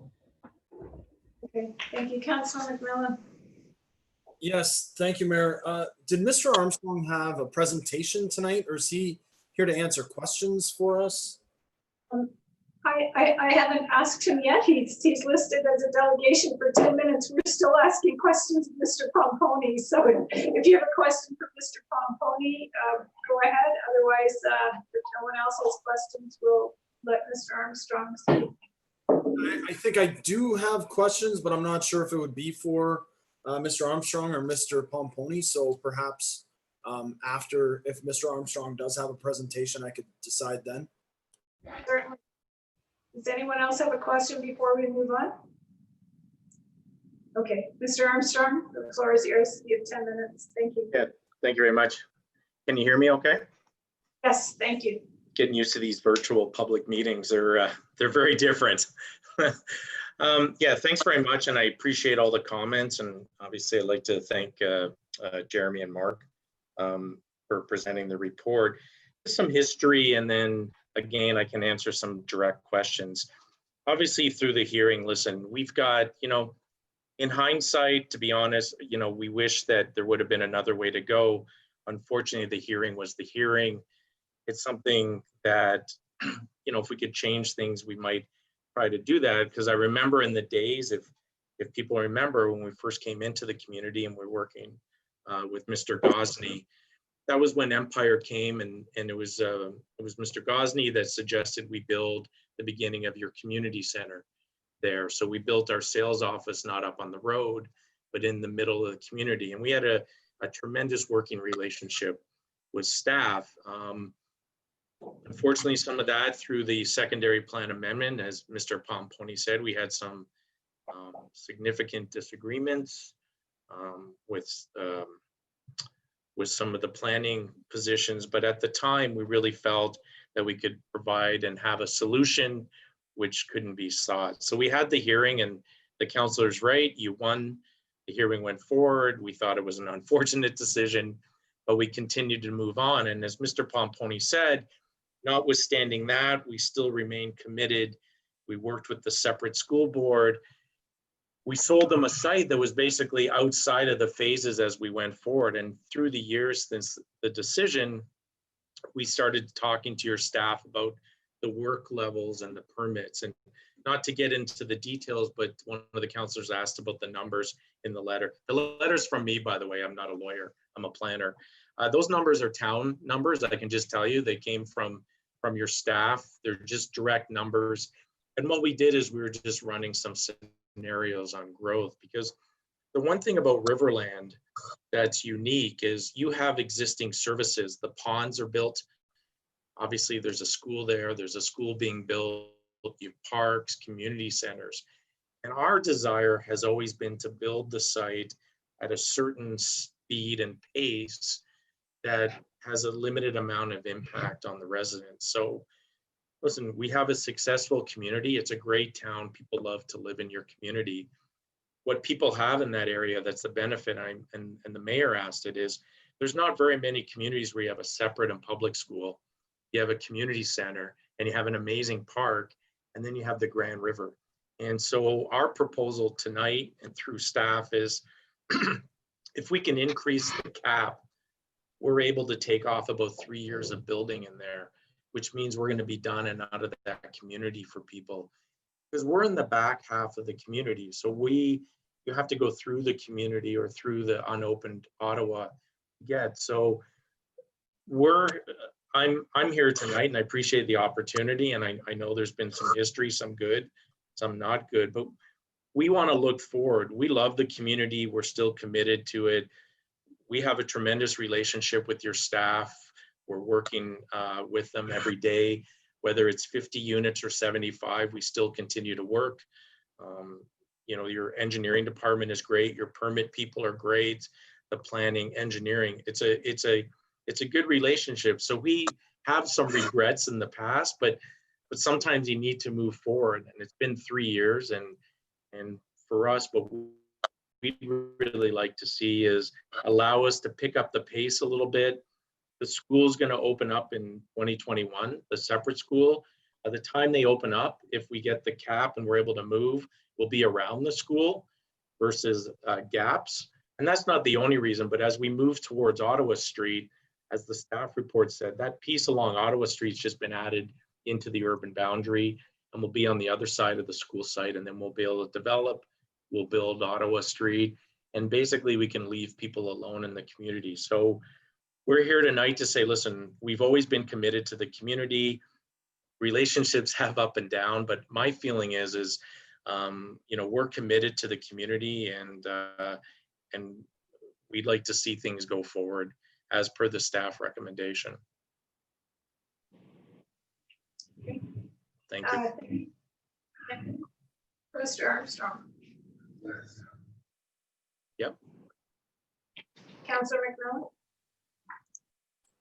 Yes, thank you, Mayor. I don't have a question for Mr. Armstrong, but I think I would like to put a motion on the floor. And if there is a seconder, I think people could still ask questions as part of that debate. So thank you, Mr. Armstrong, for presenting. I think you might be aware that here in Southern Ontario, in much of North America, we're facing an housing affordability crisis. The number one issue that I heard running in Ward 1 here, Councillor Merlihan heard about running in Ward 1 here, was affordable housing. And I think I'm not against going from 50 to 75 dwellings per year. I think the idea of getting the construction time over faster is appealing. But I think as a councillor, I would like to give staff and Empire Homes an ability to continue this good working relationship. So I would move that we refer this issue back to staff to continue working and collaborating with Empire Homes and bring a recommendation back to council after they've had sufficient opportunity to explore a variety of housing options that are more affordable than single and semi-detached, including multi-unit dwellings, apartments, and senior and long-term care facilities. All of those things we're in desperate need of, both in Breslau and in Woolwich as a whole. So that's my motion. If we could get a second, I think that it's an opportunity for us to move forward as a township, as well as approve the recommendation at a future date that honors the spirit of what was brought to us here tonight. Okay, so there's a motion. Before I ask for a second, I'm just going to check if there are any questions from Mr. Armstrong before we speak about the motion. None? Okay, thank you, Mr. Armstrong. We'll Madam Mayor, can I just make one comment on that motion though? Is that okay or no? Generally not, but I'll allow it. So, you know, so as Mr. Pomponi said, we also asked for the medium density block there to be off the cap. And just so, Councilor, you're not wrong on what you're thinking. What we're after is, if I can just be honest and frank, is we'd love the cap approved tonight, the 75. The reason why I believe Mr. Pomponi's kicked the ball down the road on the medium density block is for the exact same thing that you're talking about. And not to raise it a lot in a forum, but we've been having initial discussions where we're looking at creating not just townhouses on that block, but something a little more affordable, whether it's a stacked townhouses, mid-rise, seniors. And it's one of the reason through our discussions, again, it's part of our working relationship with your staff, and why I never really addressed the medium density recommendation was, my sense is we are working with your staff. We've sent them some concepts already that I think addresses what you're after. So if I could have the best of both worlds, I'd like the recommendation approved with the cap today, but I can tell you, and I think Mr. Pomponi can speak to it, that we're already engaged with staff on that block to do exactly what you want. It's just, it's hard to tie the two together because it's an apple and orange, because there's singles and towns that are built in the subdivision, but the medium density block is definitely an opportunity. And I know maybe Mr. Pomponi, he'll tell you, I've been on him, or I've been discussing with him on this block for a long time. So we're on the same page. I just see them as two separate items. Thank you, Mr. Armstrong. Thank you. I think what Councillor McMillan has put forward in a motion will give us enough time to sort of see the whole picture. So for me, I'd rather see the whole picture than to do it in piecemeal. So I guess I'll look for a seconder first for Mr. McMillan, Councillor McMillan's motion. Is there a seconder? Councillor Shantz? Okay. Is there further discussion on the motion then? Councillor Merlion. Through you, Mayor Shantz, to, I guess, Mr. Armstrong. For me, yeah, the affordable housing aspect is really key to this discussion. And I appreciate that, you know, we're able to recognize the past for what it was and do something together in the future here.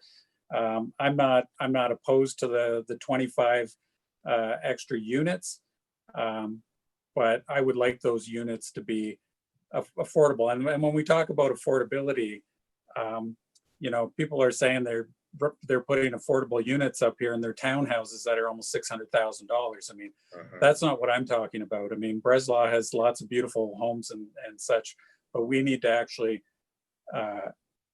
we need to specifically address this issue. And if this is an opportunity that Empire and the township can work together, I mean, I fully embrace that that opportunity to provide more homes for seniors so that they can retire in the community. So far, I've countless people in Elmira here they have to go and retire in Waterloo because there just aren't the kind of units that they need here. So for me, Councillor McMillan's motion, it has to go hand in hand.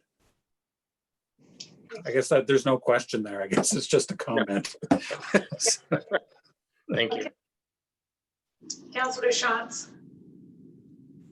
Yeah, I have to also echo those comments. And I guess I didn't start out with my comments being opposed to increasing it from 50 to 75. But I guess what I was getting at was it has to be a working relationship back and forth as well. And what is in it for us? And I think Councillor McMillan's idea is probably what's in it for us maybe at this point, and if we can get some of that stuff back and forth. And I also do want to recognize what you've done as far as the community center.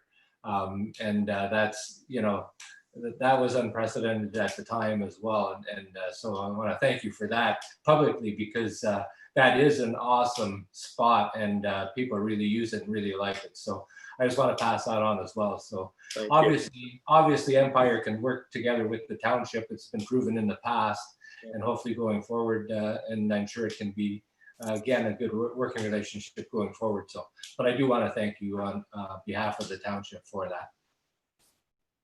Okay, Councillor Martin. Thank you. My question is, are we asking something of Empire here that we're not asking Townspeed to do when it comes to affordable housing? I don't know. Mr. Pomponi? I'll try to answer. I say technically, I would say probably yes, but I would also say that certainly with me coming to the township, I've, if I may say this, I've been very impressed with staff's efforts at looking at the community makeup of units, and it was certainly sometimes with other municipalities. So there is naturally that effort going on with our department and our planning staff already, and certainly in the past, it was being considered. What you may be asking here of Empire might be different. I'd say that we have to look at what what comes out of our next meetings and discussions and try to see what comes out of it. And it might be that it's something in line with what Thomas Field. It could be that Empire, certainly Mr. Armstrong talked about their innovative design section, is what you called it. They may come up with something that's interesting and unique that we all may really like to see happening here. And it could be that council's direction to work with may result in something like that. So we'll have to see.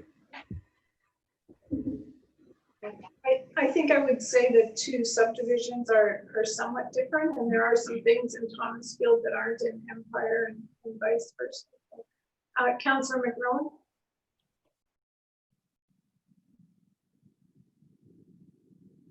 Oh, you're still muted. You did it twice. There we go.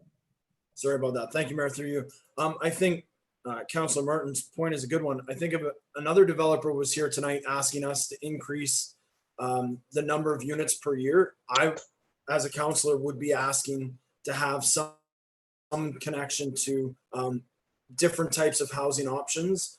I don't think that my motion necessarily latches Empire Homes onto anything except further discussions with staff. It asks for a staff recommendation. If staff work with Empire Homes and it doesn't work this time, and the recommendation is exactly what it is, then I'm not against that in the future. But I think going forward from here, anytime a developer is in front of us asking for something, we should be asking for senior homes, and not asking, but demanding housing for seniors, more affordable housing options, different housing options. So I don't know what council approved in the past for other developers. But as a councillor, anytime a developer is going to come here asking for something, that's going to be part of the give and take from me as a councillor. So I don't think that it's, a hard line stipulation that they have to meet. It's just a request that Empire Homes continue to have good conversations with staff, and that staff report back to us, hopefully in short order, that we're not blowing Empire Homes deadlines. I do appreciate deadlines on projects, and hope we're not blowing that out of the water if my motion passes. But it's just an ask that staff and Empire Homes be able to collaborate further to provide what's desperately needed in our community. Mr. Pomponi, can you give us a date to come back to council if this gets approved?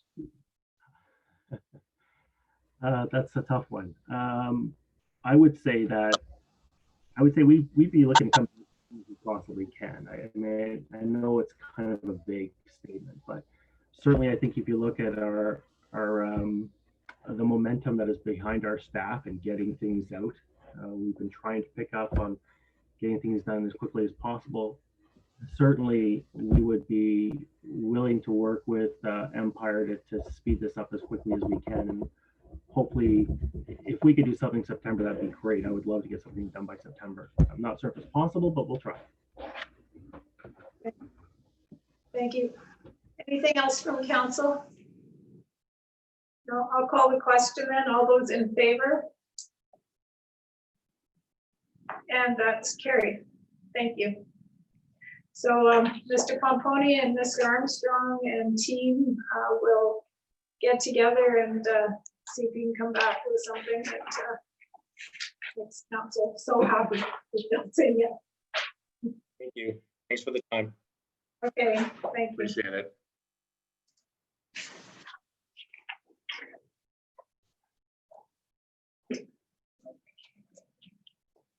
Consent agenda. We have a number of minutes on the consent agenda and a report from the integrity, a memo from the integrity commissioner with no annual report. There was no activity. Someone like to move the consent agenda? Councillor Martin, seconded by Councillor Rohan. Did anyone have anything to talk about on it? All those in favor? That's carried. Thank you. A motion that council convenes into committee of the whole. Moved by Councillor McMillan, second by Councillor Shantz. All those in favor? Thank you. Motion that the summary of the recommendations of the committee of the whole be adopted. Sean, so I have a housekeeping item for that one. Sure.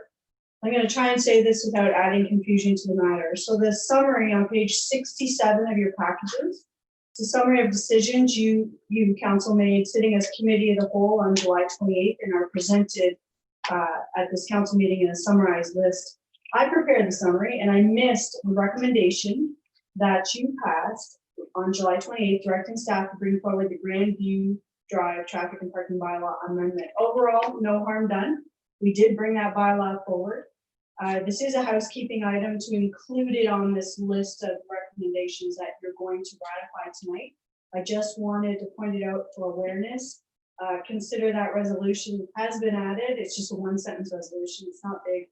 And it will flow through into the final minutes for this meeting. For clarity, this correction has no impact on your decision to give or not give 3 readings to the Grandview Drive bylaw, just making a housekeeping change. Okay. So we need a motion to adopt the summary of recommendations of the committee of the whole. And that includes, and I'll just read the headings for the folks at home. I don't think we have it for the screen, do you? Do you want to throw them up there? Woolwich Street North, Breslau surplus property, Stock Street, the Winterburn surplus property.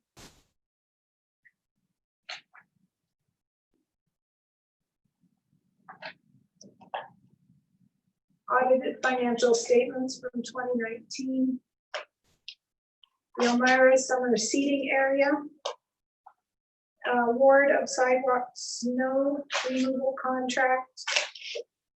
Cost retention for Golf Course Road in Conestoga for the water main replacement and playground replacements for 2020, and then the Grandview Drive bylaw that we discussed tonight.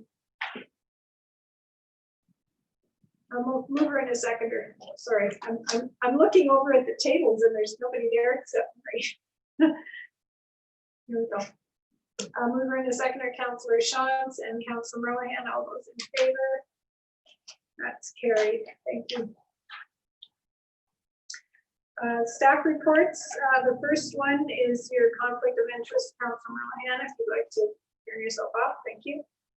Community advertising and public notice contract. And Mr. Hall, is that your Mr. Smith? Thank you, Madam Mayor. Corporate services coordinates newspaper notices and communications from all departments of the township. An RFQ was issued before the current agreement expired, and 3 responses were received. Staff are recommending awarding the RFQ to the Woolwich Observer as the lowest cost, consistent publication. This would also provide consistency for residents since they are current newspaper provider. I'd be happy to answer any questions with that. Questions? Someone like to move the recommendation? Councillor Martin, seconded by Councillor Shantz. Any discussion? All those in favor? Opposed? That's carried. Councillor Rohan, you can come back and join us now.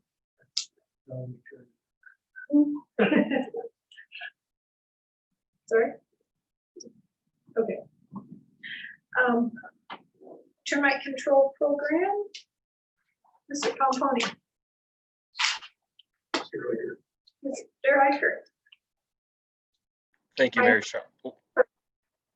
Sorry. Thank you, Mayor Shantz, and through you, Mayor Shantz, to all members of council.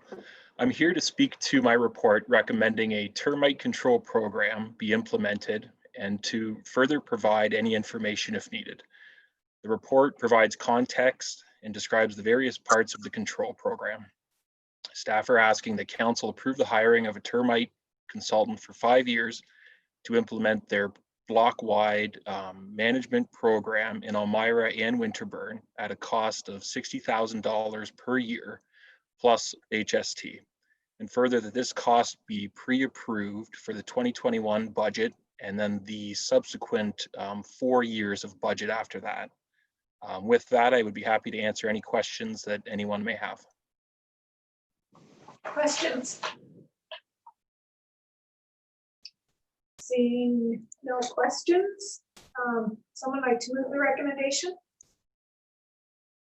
Councilor Merlehan, seconded by Councilor McMillan. All those in favor? That's carried. Thank you. Thank you.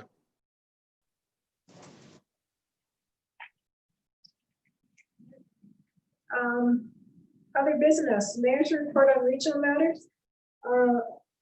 I started early this morning and left before we even got to the consent agenda at 4 o'clock. So it was a long meeting. A good part of it was spent talking about emergency housing and supportive housing. And regional council is very on board with the idea of supportive housing and housing for all. So we're moving ahead with initiatives to do that.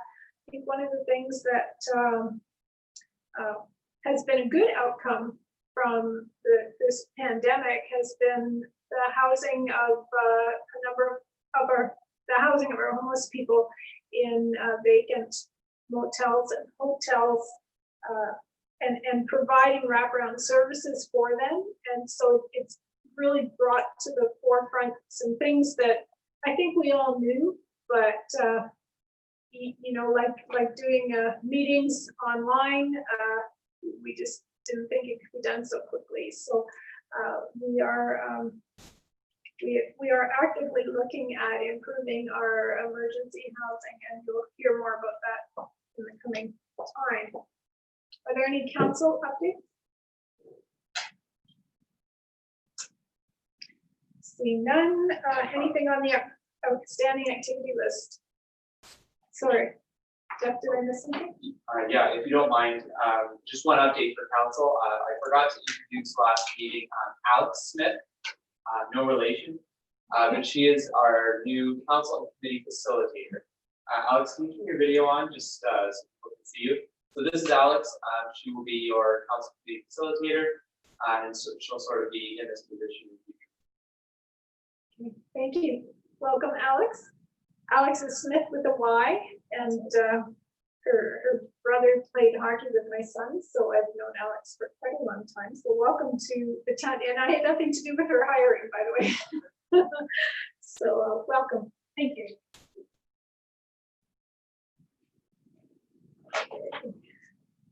Did we have any discussion on the outstanding activity list?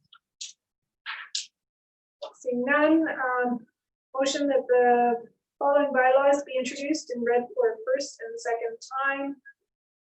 Bylaw to confirm all actions of council on July 28th. Bylaw to regulate traffic and parking on the highways under the jurisdiction of the township. That's the Grandview Drive. Bylaw to authorize Stock Street surplus land purchase and sale. Bylaw to amend the traffic and parking bylaw regarding parking restrictions on Oriole Parkway.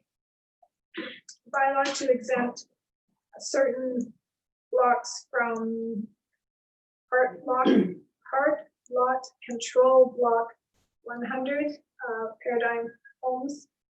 And a bylaw to confirm all actions and proceedings of council today, August 11th.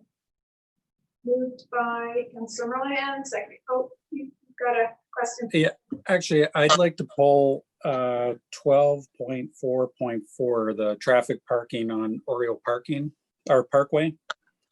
If we just talk about that one. Sure. Can I have a motion on the other ones, and then we'll deal with that one? Moved by Councilor Merlehan, seconded by Councilor Shantz. All those in favor? And that's carried.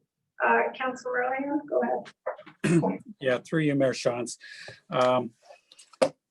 I wanted to talk about the Oriole Parkway bollards and the taking away the parking on Oriole Parkway. I kind of thought there was going to be more of a report rather than just in the bylaws, but I think it needs further discussion.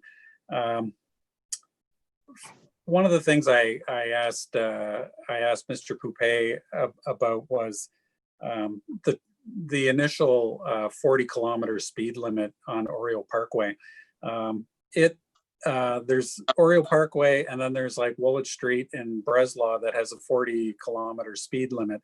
And there's really no history on why there is a 40-kilometer speed limit. They're not community safety zones.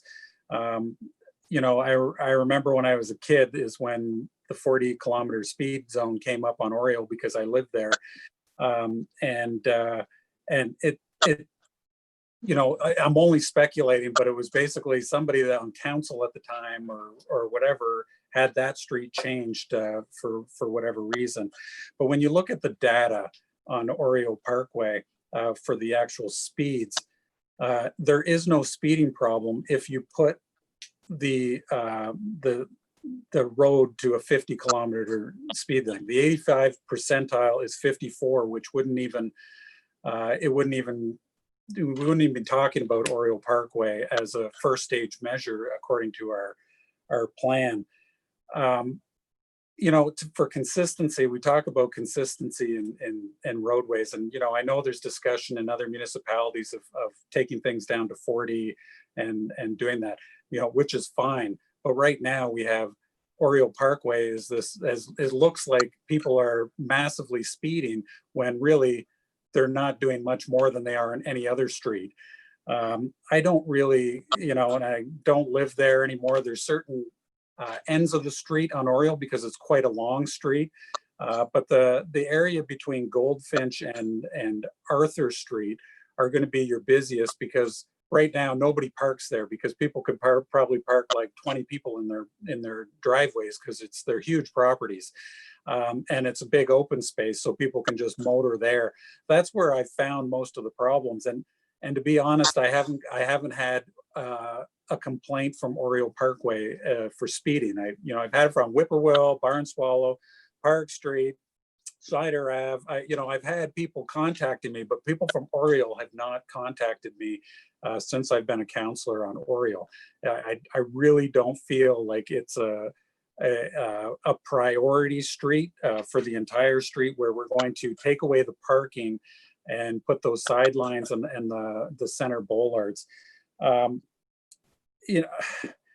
I get that this is a pilot project, but I think where they were placed before, I think are in the wrong place. And I would also suggest that, we on other streets and throughout the municipality, we've talked about on-street parking being traffic calming. It is a traffic calming measure. I'm also really surprised that only one person actually emailed the township. So if you're listening to this broadcast, people out there, if you have a problem, you need to actually email staff. I've talked to a number of people on Oriole that said they were going to email in, and of course, none of those people did. So I'm pretty disappointed that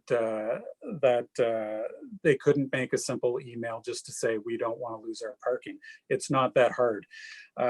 But I still feel like if we look at the data that the township provides, that they're really, if we make it consistent with all the other streets in the municipality, that there isn't actually a traffic problem here, and maybe we address the area at the end of Oriole, but not put the sidelines in. And just have the center thing. That's what was originally approved by council, was a center bollard that said 40 kilometers. So township, we didn't discuss it originally. It was some sort of throw on add in at the end that wasn't discussed or approved at council. So there's my shtick. I'd like to pull this for a rethink and maybe if Mr. Poupet can talk to the road data and take it from him, then away you go. Mr. Poupet, do you have anything to enlighten us? Thank you, Mayor Shantz. Through you to Councillor Merlehan and members of council. I'm speculating on why maybe there was a 40km/h speed limit assigned to Oriole. I suspect it was due to resident complaints. I know that there is an unserviced crossing. There is the school on Mockingbird there at the corner of Mockingbird and Oriole. So there are pedestrians that certainly cross there. That may have been, in fact, one of the reasons why it was reduced to 40K.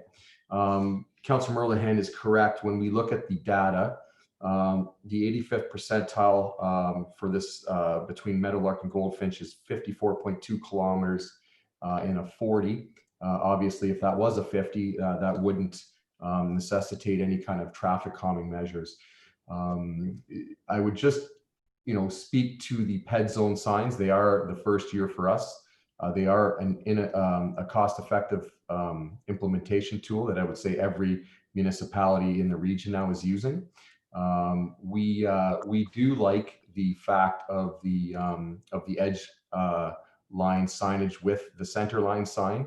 I can attest that when driving through some of the streets with just a center line sign, it really has no impact to slowing down, even when you have cars parked on the side of the road for wide streets.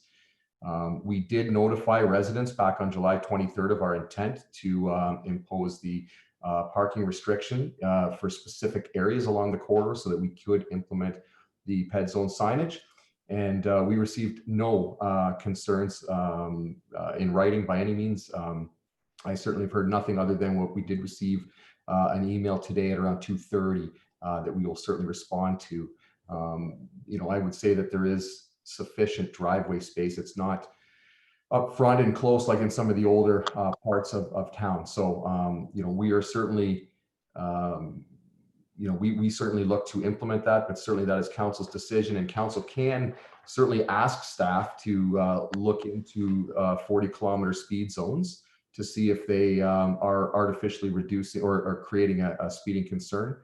I would, Woolwich Street South is another one. I think that there has been discussion on at times for sections of that, which would, may lead to speeding concerns. And in actuality, if it was a 50km zone, there would likely not be a stage 1 measure implemented on locations on Woolwich Street. So, we're certainly open, but we are following along with the council endorsed traffic calming policy. This is a spot, and I would look into if we've received complaints. That I can't answer right now, because I suspect we would have received complaints to actually have it as a trigger point for one of our high priority locations at this stretch of Oriole between essentially Tangier and Arthur Street. Okay. Thank you. I seem to recall, I'm not sure, you can correct me if I'm wrong, but that one of the concerns was with the sidewalk that's right adjacent to the road, that there were concerns along there for people walking, but I stand to be corrected on that. There's disconnected sidewalk for sure along the south side running towards Arthur. It doesn't extend all the way there, but there is continuity along the north side all the way to Arthur and Tanager. So that's a deficiency, obviously, from and something we would look to try to address through a reconstruction project. I think the concern was that the sidewalk was, I forget the technical term, but it's immediately adjacent to the roadway without a boulevard in between. But anyway, council, what do you want to do with this? Councilor McMillan? I'm interested by what Councilor said. The 54 kilometers an hour, I'm wondering, is that with the 40km/h speed limit? So the 85th percentile is going 14 kilometers over. I used to believe that speed zones were arbitrary, completely arbitrary, without consistent, constant enforcement. This spring, Kitchener did a study. They put one of their streets from 50 to 40, and found that speed dropped. I think it was 5 or 6 kilometers an hour just with the speed zone change, not with any enforcement. So there is evidence coming out that simply changing the limit does actually change the speed, which I was surprised by. So I certainly wouldn't support increasing the speed in any residential area. I think we need to be moving towards 40 kilometers an hour and not, away from that towards 50. So I am in favor of lower speeds. The fact that we have 40 kilometers an hour on one street, not all the streets, I'll take one if I can get it. I am in favor of traffic calming that is inexpensive, that can be reusable, that doesn't cause problems to equipment that I've heard that some designs of speed bumps can. And I'm not, I'm in favor of better street design and not constant enforcement. So I'm in favor of this.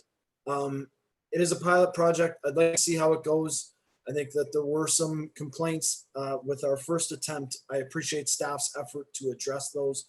I would like to see how this goes.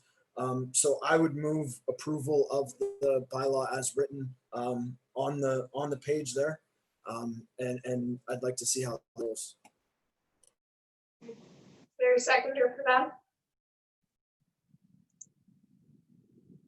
Not seeing a seconder. Okay, so that disappears. Larry, got a question.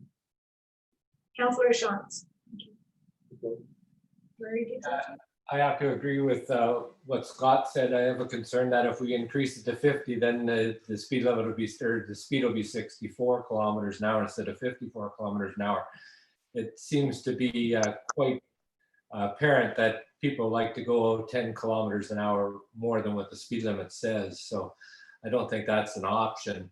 And I guess, has there been, obviously there've been complaints about speeding on this road, or we wouldn't have had it in the queue to do the study and things like that on the road. Is that right, Jared? Yeah, through you, Mayor Shantz, to Councillor Shantz. I don't have, I suspect that's absolutely the case, Councillor Shantz. I just can't confirm 100% right now. So I guess I'm rethinking that. So if there has been problems in the past, then I would second the motion. Okay. I think I'll allow that unless the clerk tells me I can't. No, she says it's good. So is there any further discussion on the motion then? Councilor Ryan? Yeah, I guess for you, just general comment.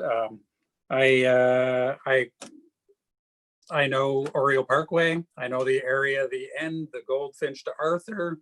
Yes, put some bollards there. It won't affect people's parking. It's a long street, all of the long streets in Elmira. So First Street, when you get going, it's near the end. That's where people are speeding up and such. I mean, if we want to be consistent, and I think that's what we want to be, is consistent. We have community safety zones. So if we're concerned about the Oriole Parkway where there's the crossing walk for the kids to get across, make that area a community safety zone and keep that 40.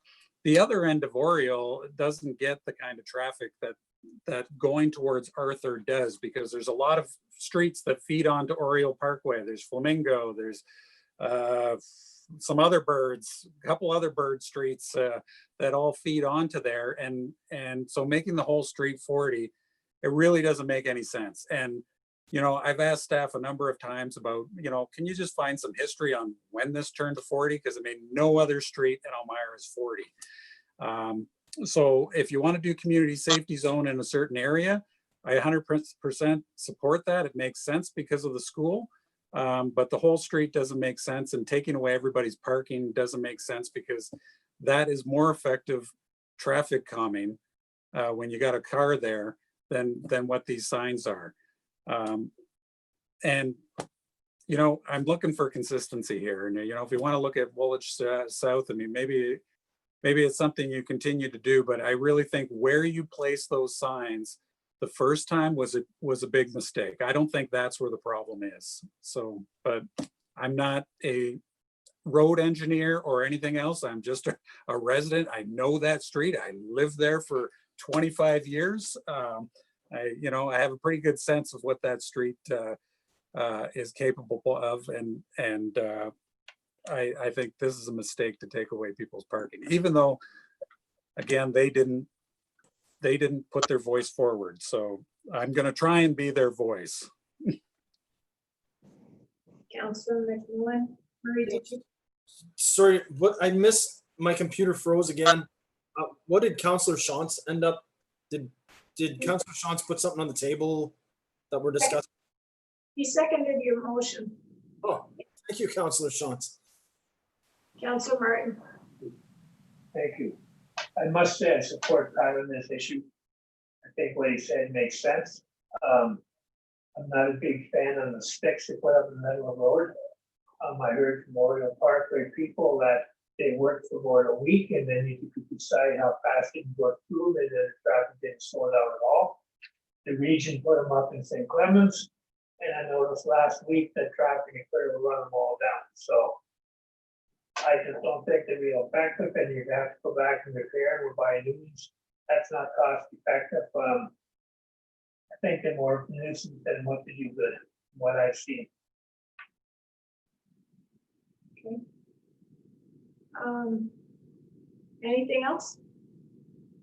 There's a motion on the floor, which is the one to restrict parking on Oriole Parkway to, I guess, going forward from that is to also put up the pet signs.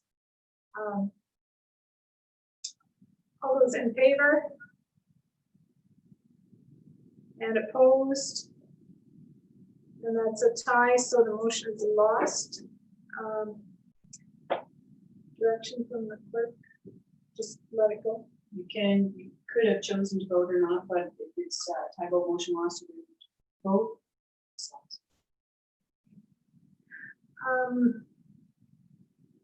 Mr. Coupé, what do you? Just a point of clarity then for staff is what is council's direction regarding the traffic calming measures for Oriole Parkway now if we're not doing parking restrictions? Obviously, the first attempt we felt was not appropriate. So is council's direction to reinstate what we had originally, not instate any traffic calming measures, or to do a combination thereof? Is there currently parking allowed from Goldfinch to Arthur?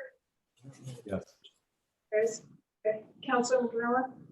Yeah, without a past motion, the direction from council reverts back to what is currently there, correct? So parking on the street, 40 kilometers an hour, like we're not,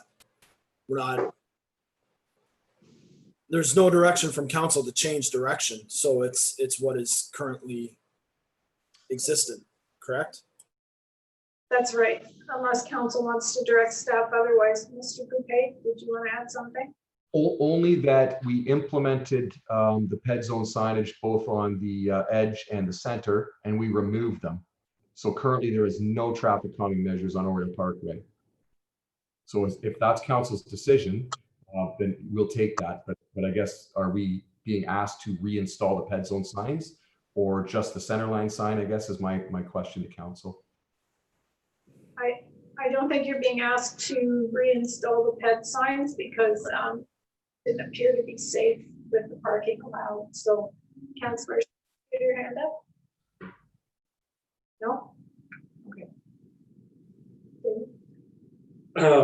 I guess to help Jared, and I would ask the council to weigh in on this.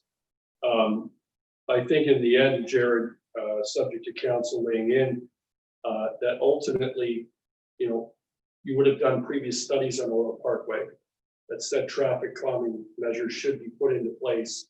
I think what they're saying is maybe go back to the drawing board as to what measures may be more conducive to actually allow for appropriate traffic calming. But again, I would look to council as to whether that's in fact the case. Because obviously Oriole Parkway was studied. you followed our traffic calming procedures and reporting and analysis. And now I think it's just a question of what would be appropriate for that area. Is that fair, council, I guess? Yeah. Councillor McMillan and then Millihan. Refer complaints to council. That would be it, right? Like the studies were there. We should do traffic calming. The plan puts in place what the traffic calming should be. Council voted to not do the traffic calming.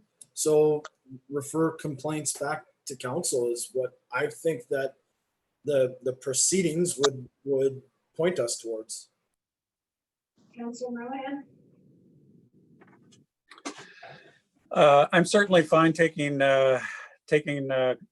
resident complaints. That's my job. I do it all the time.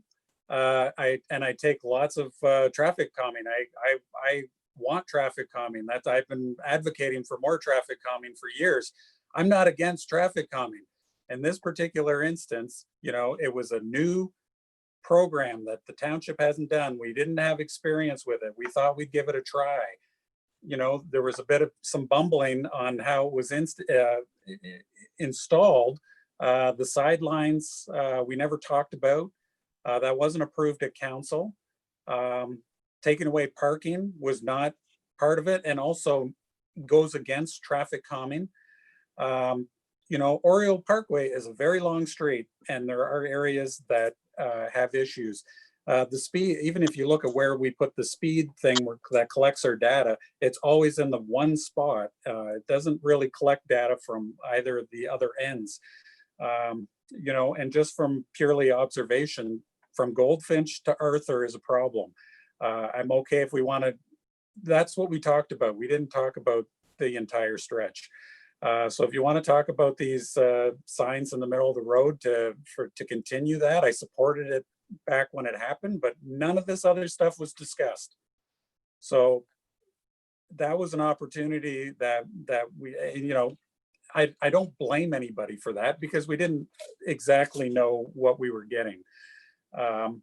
There are other areas in the township that like Whippoorwill and Barnswallow that could probably use those ped zone things and and certainly have more of a history of traffic speeding on those roads.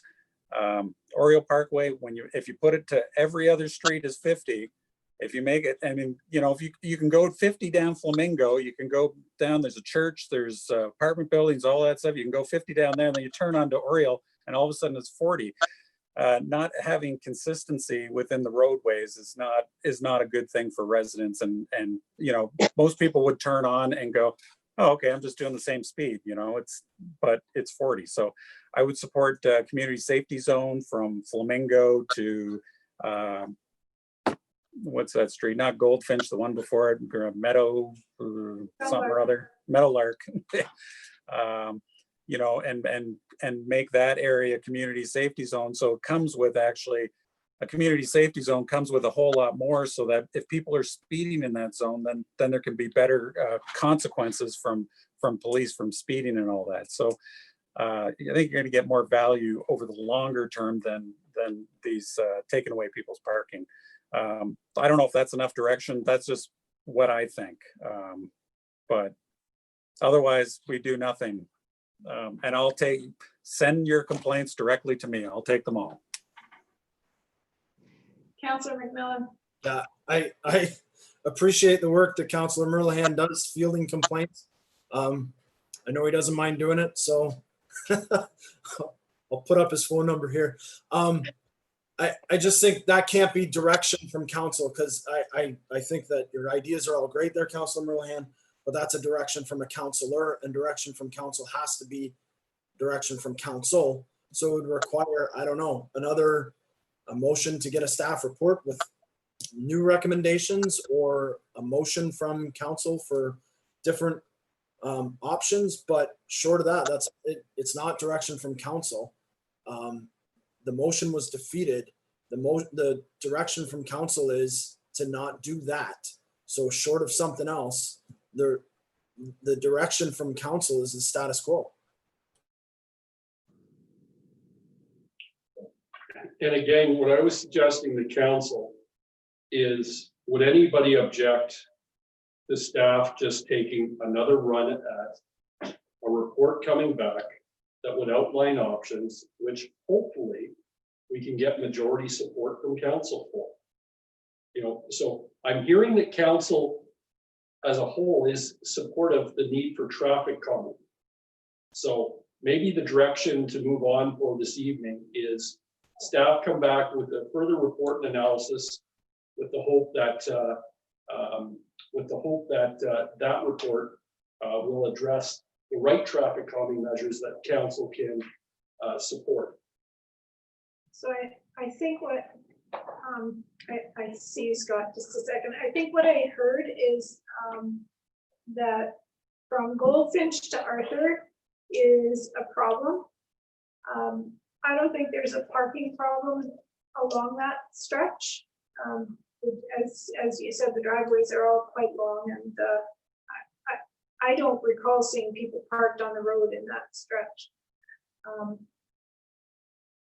And I think what council has said is we don't want to remove parking along Oriole. So that precludes the PED signs, correct, Mr. Bouquet?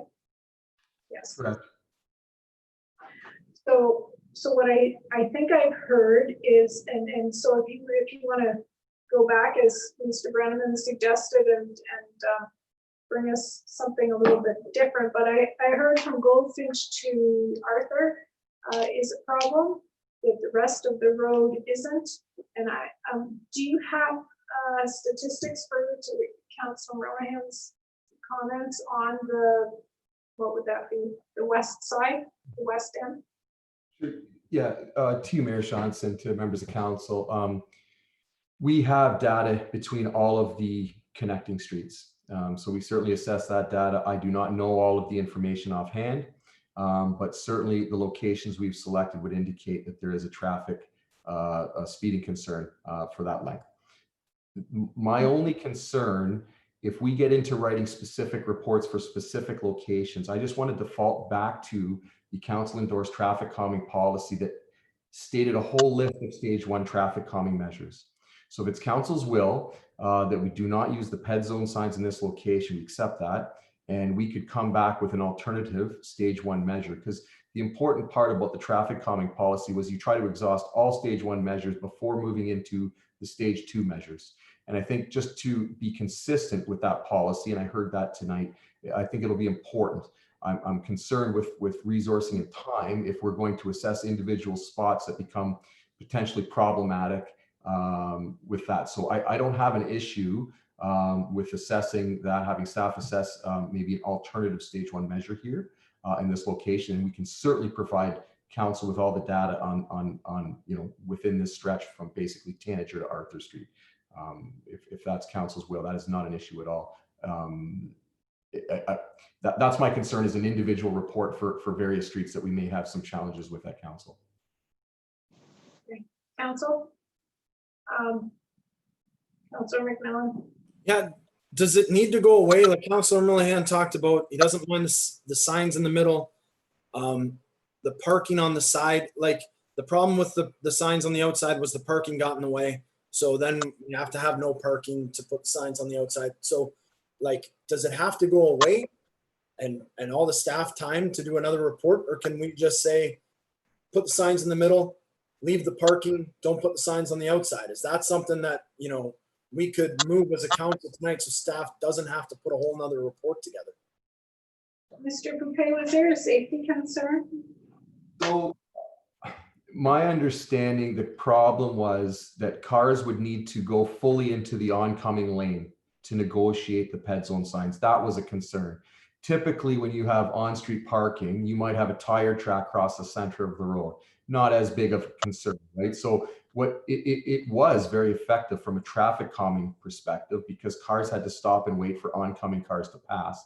I think that as soon as you have cars parked on both sides of the road and you install the center PED zone sign only, I think you're going to be in that same scenario. I'm not 100% on that, so we could certainly investigate the idea of maybe a centerline ped zone. We did field reconnaissance to determine the distance that we needed to have no parking implemented for. So we can certainly, I can default the staff here tomorrow, and we can look to see if installing the centerline ped zone sign would be effective while allowing parking to still proceed on both sides of the road. If that is not possible and we're still requiring vehicles to go out into oncoming traffic, then we would suggest that we do not implement ped zone signage in this location, and we could certainly recommend an alternative stage 1 measure. Is council okay with leaving this in staff's hands to come back with a memo or a verbal report or some kind of follow-up report on where to go next? I feel like we're going around in circles. Larry, Councillor Shantz. I would be, as long as it's not very time consuming, because I think we did the report already and we got the information back. So I would say something very simple. I would agree with. If it's going to take a lot of time, I'd say no, we've tried it and it didn't work, and we move on. I guess we've been trying to get traffic calming. I was surprised that we're knocking the traffic calming, but anyway, it's we can put it over on Golf Course Road.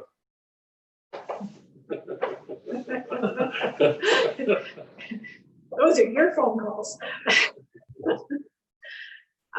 Councilor Martin, did you have your hand up? No. Okay. All right. Mr. Coupé, is that enough direction?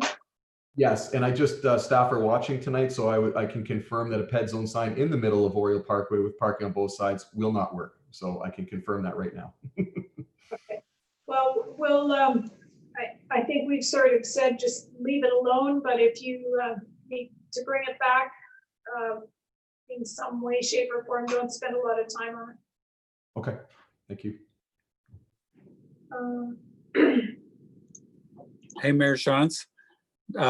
My battery, I just got a notice that it's going to die soon. So I don't know how much further we have. I don't have my charger either. So I probably got, I don't know, 5 minutes or so, maybe a little more, just to give you a heads up. If I disappear, then. We do have to go back and close after this. Oh, no. Oh, wait, We 1 can- second. I'll see if my cord on my computer works. Okay. Can we revisit the last issue when Councillor Merlehand's battery dies?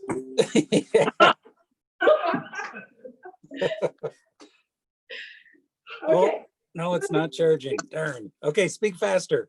Okay. That the Committee of the Whole Rise and report to council.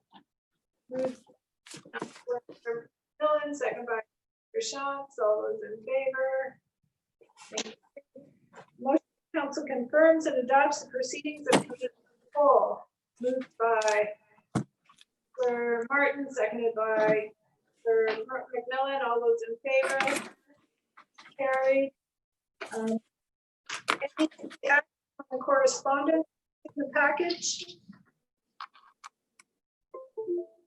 Being done, there are 2 public notices on the agenda. Sorry. Go ahead.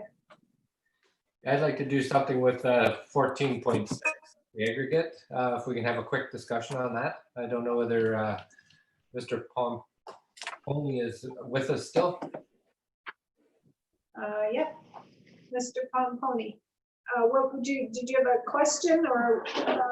Just trying to find- It seemed like there's quite a bit of stuff there about aggregate, and I was wondering if that's something that we should be supporting.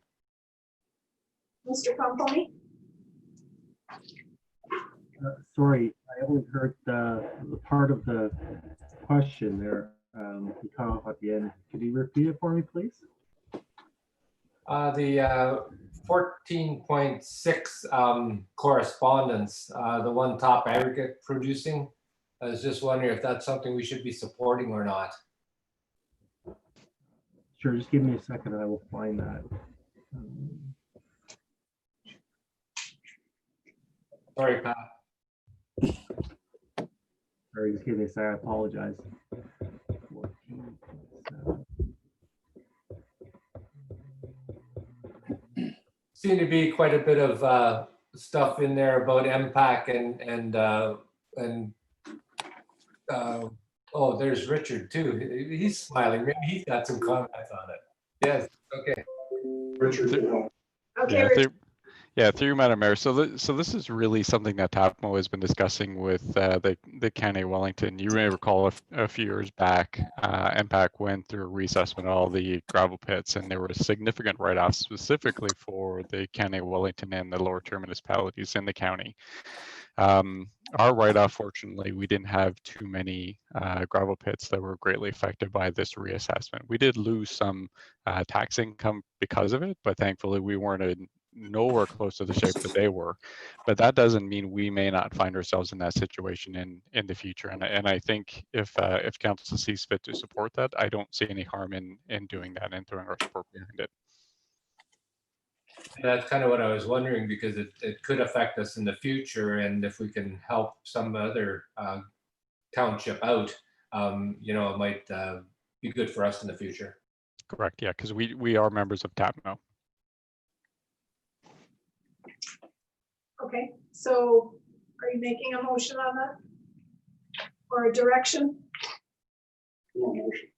It would- Motion? It would be an actual resolution. Want me to put it up? Yes, please. I'm having trouble finding it. Oh, there it is. We just have to fill in the blanks, basically. It would be a resolution for TAPMO. Yeah, I found it now. Okay, so we would just use this resolution as ours. So are you moving the resolution that's here, Larry? Yep. Seconded by Councillor McMillan. Any further discussion? All those in favor? That's carried. So, anything else? News, Councillor Merland. There are a few public notices on the agenda. Notice of fees and charges bylaw, development and engineering. Council of the Town of Woolwich gives notice.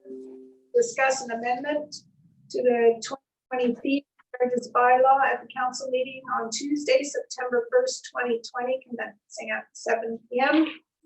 And the second one is a notice of hearing, Committee of Adjustment. The Committee of Adjustment will meet on Monday, August 31st, 2020 at 3:30 p.m. to hear interested, supportive, or opposition to any of the applications listed on the notice. The full notice is included in tonight's agenda. I have no notice of closed motion, no notice of motion. Is that we're going to close immediately following this one? There's a notice. Yeah. Notice of closed meeting resolution, and we can do a vote before concluding this meeting. Okay, that's not on my page here. Okay, a notice of motion that we will reconvene and closed when we are finished here. That's a motion that needs to be done. That's just a notice of motion, right? Just pass a resolution when it's done. Please then. Okay. Move into close resolution. Okay, we still have to do the final reading. Okay. I was going to have you just pass the motion and go into close, finish this meeting, go in, and then go into closed. So you can just pass the resolution now, finish up. Okay. Motion to go into closed when we're finished. Moved by Councillor Sean, seconded by Councillor McMillan. All those in favor? Carried. Motion that the following bylaws in the hands of the clerk be read a third time and finally passed, and then they be numbered as bylaw number 55-2020 to 59-2020, because we're going to pull out the parking bylaw. And that they be signed by the mayor and clerk and sealed with a corporate seal. Moved by Councillor John, second by Councillor Rohan. All those in favor? It's carried. Okay. So a motion to adjourn this meeting. We've already moved this going into close. Motion to adjourn the open meeting, Councillor McMillan, Councillor Martin, All those in favor? That's carried. Now we'll go back into closed, and I will ask. Mr. Jeff, what do we have to do here? Yeah. Stop the live stream. We'll go into closed. One moment here. Thank you to everyone who joined us, is watching on YouTube. We're signing off now and going into closed.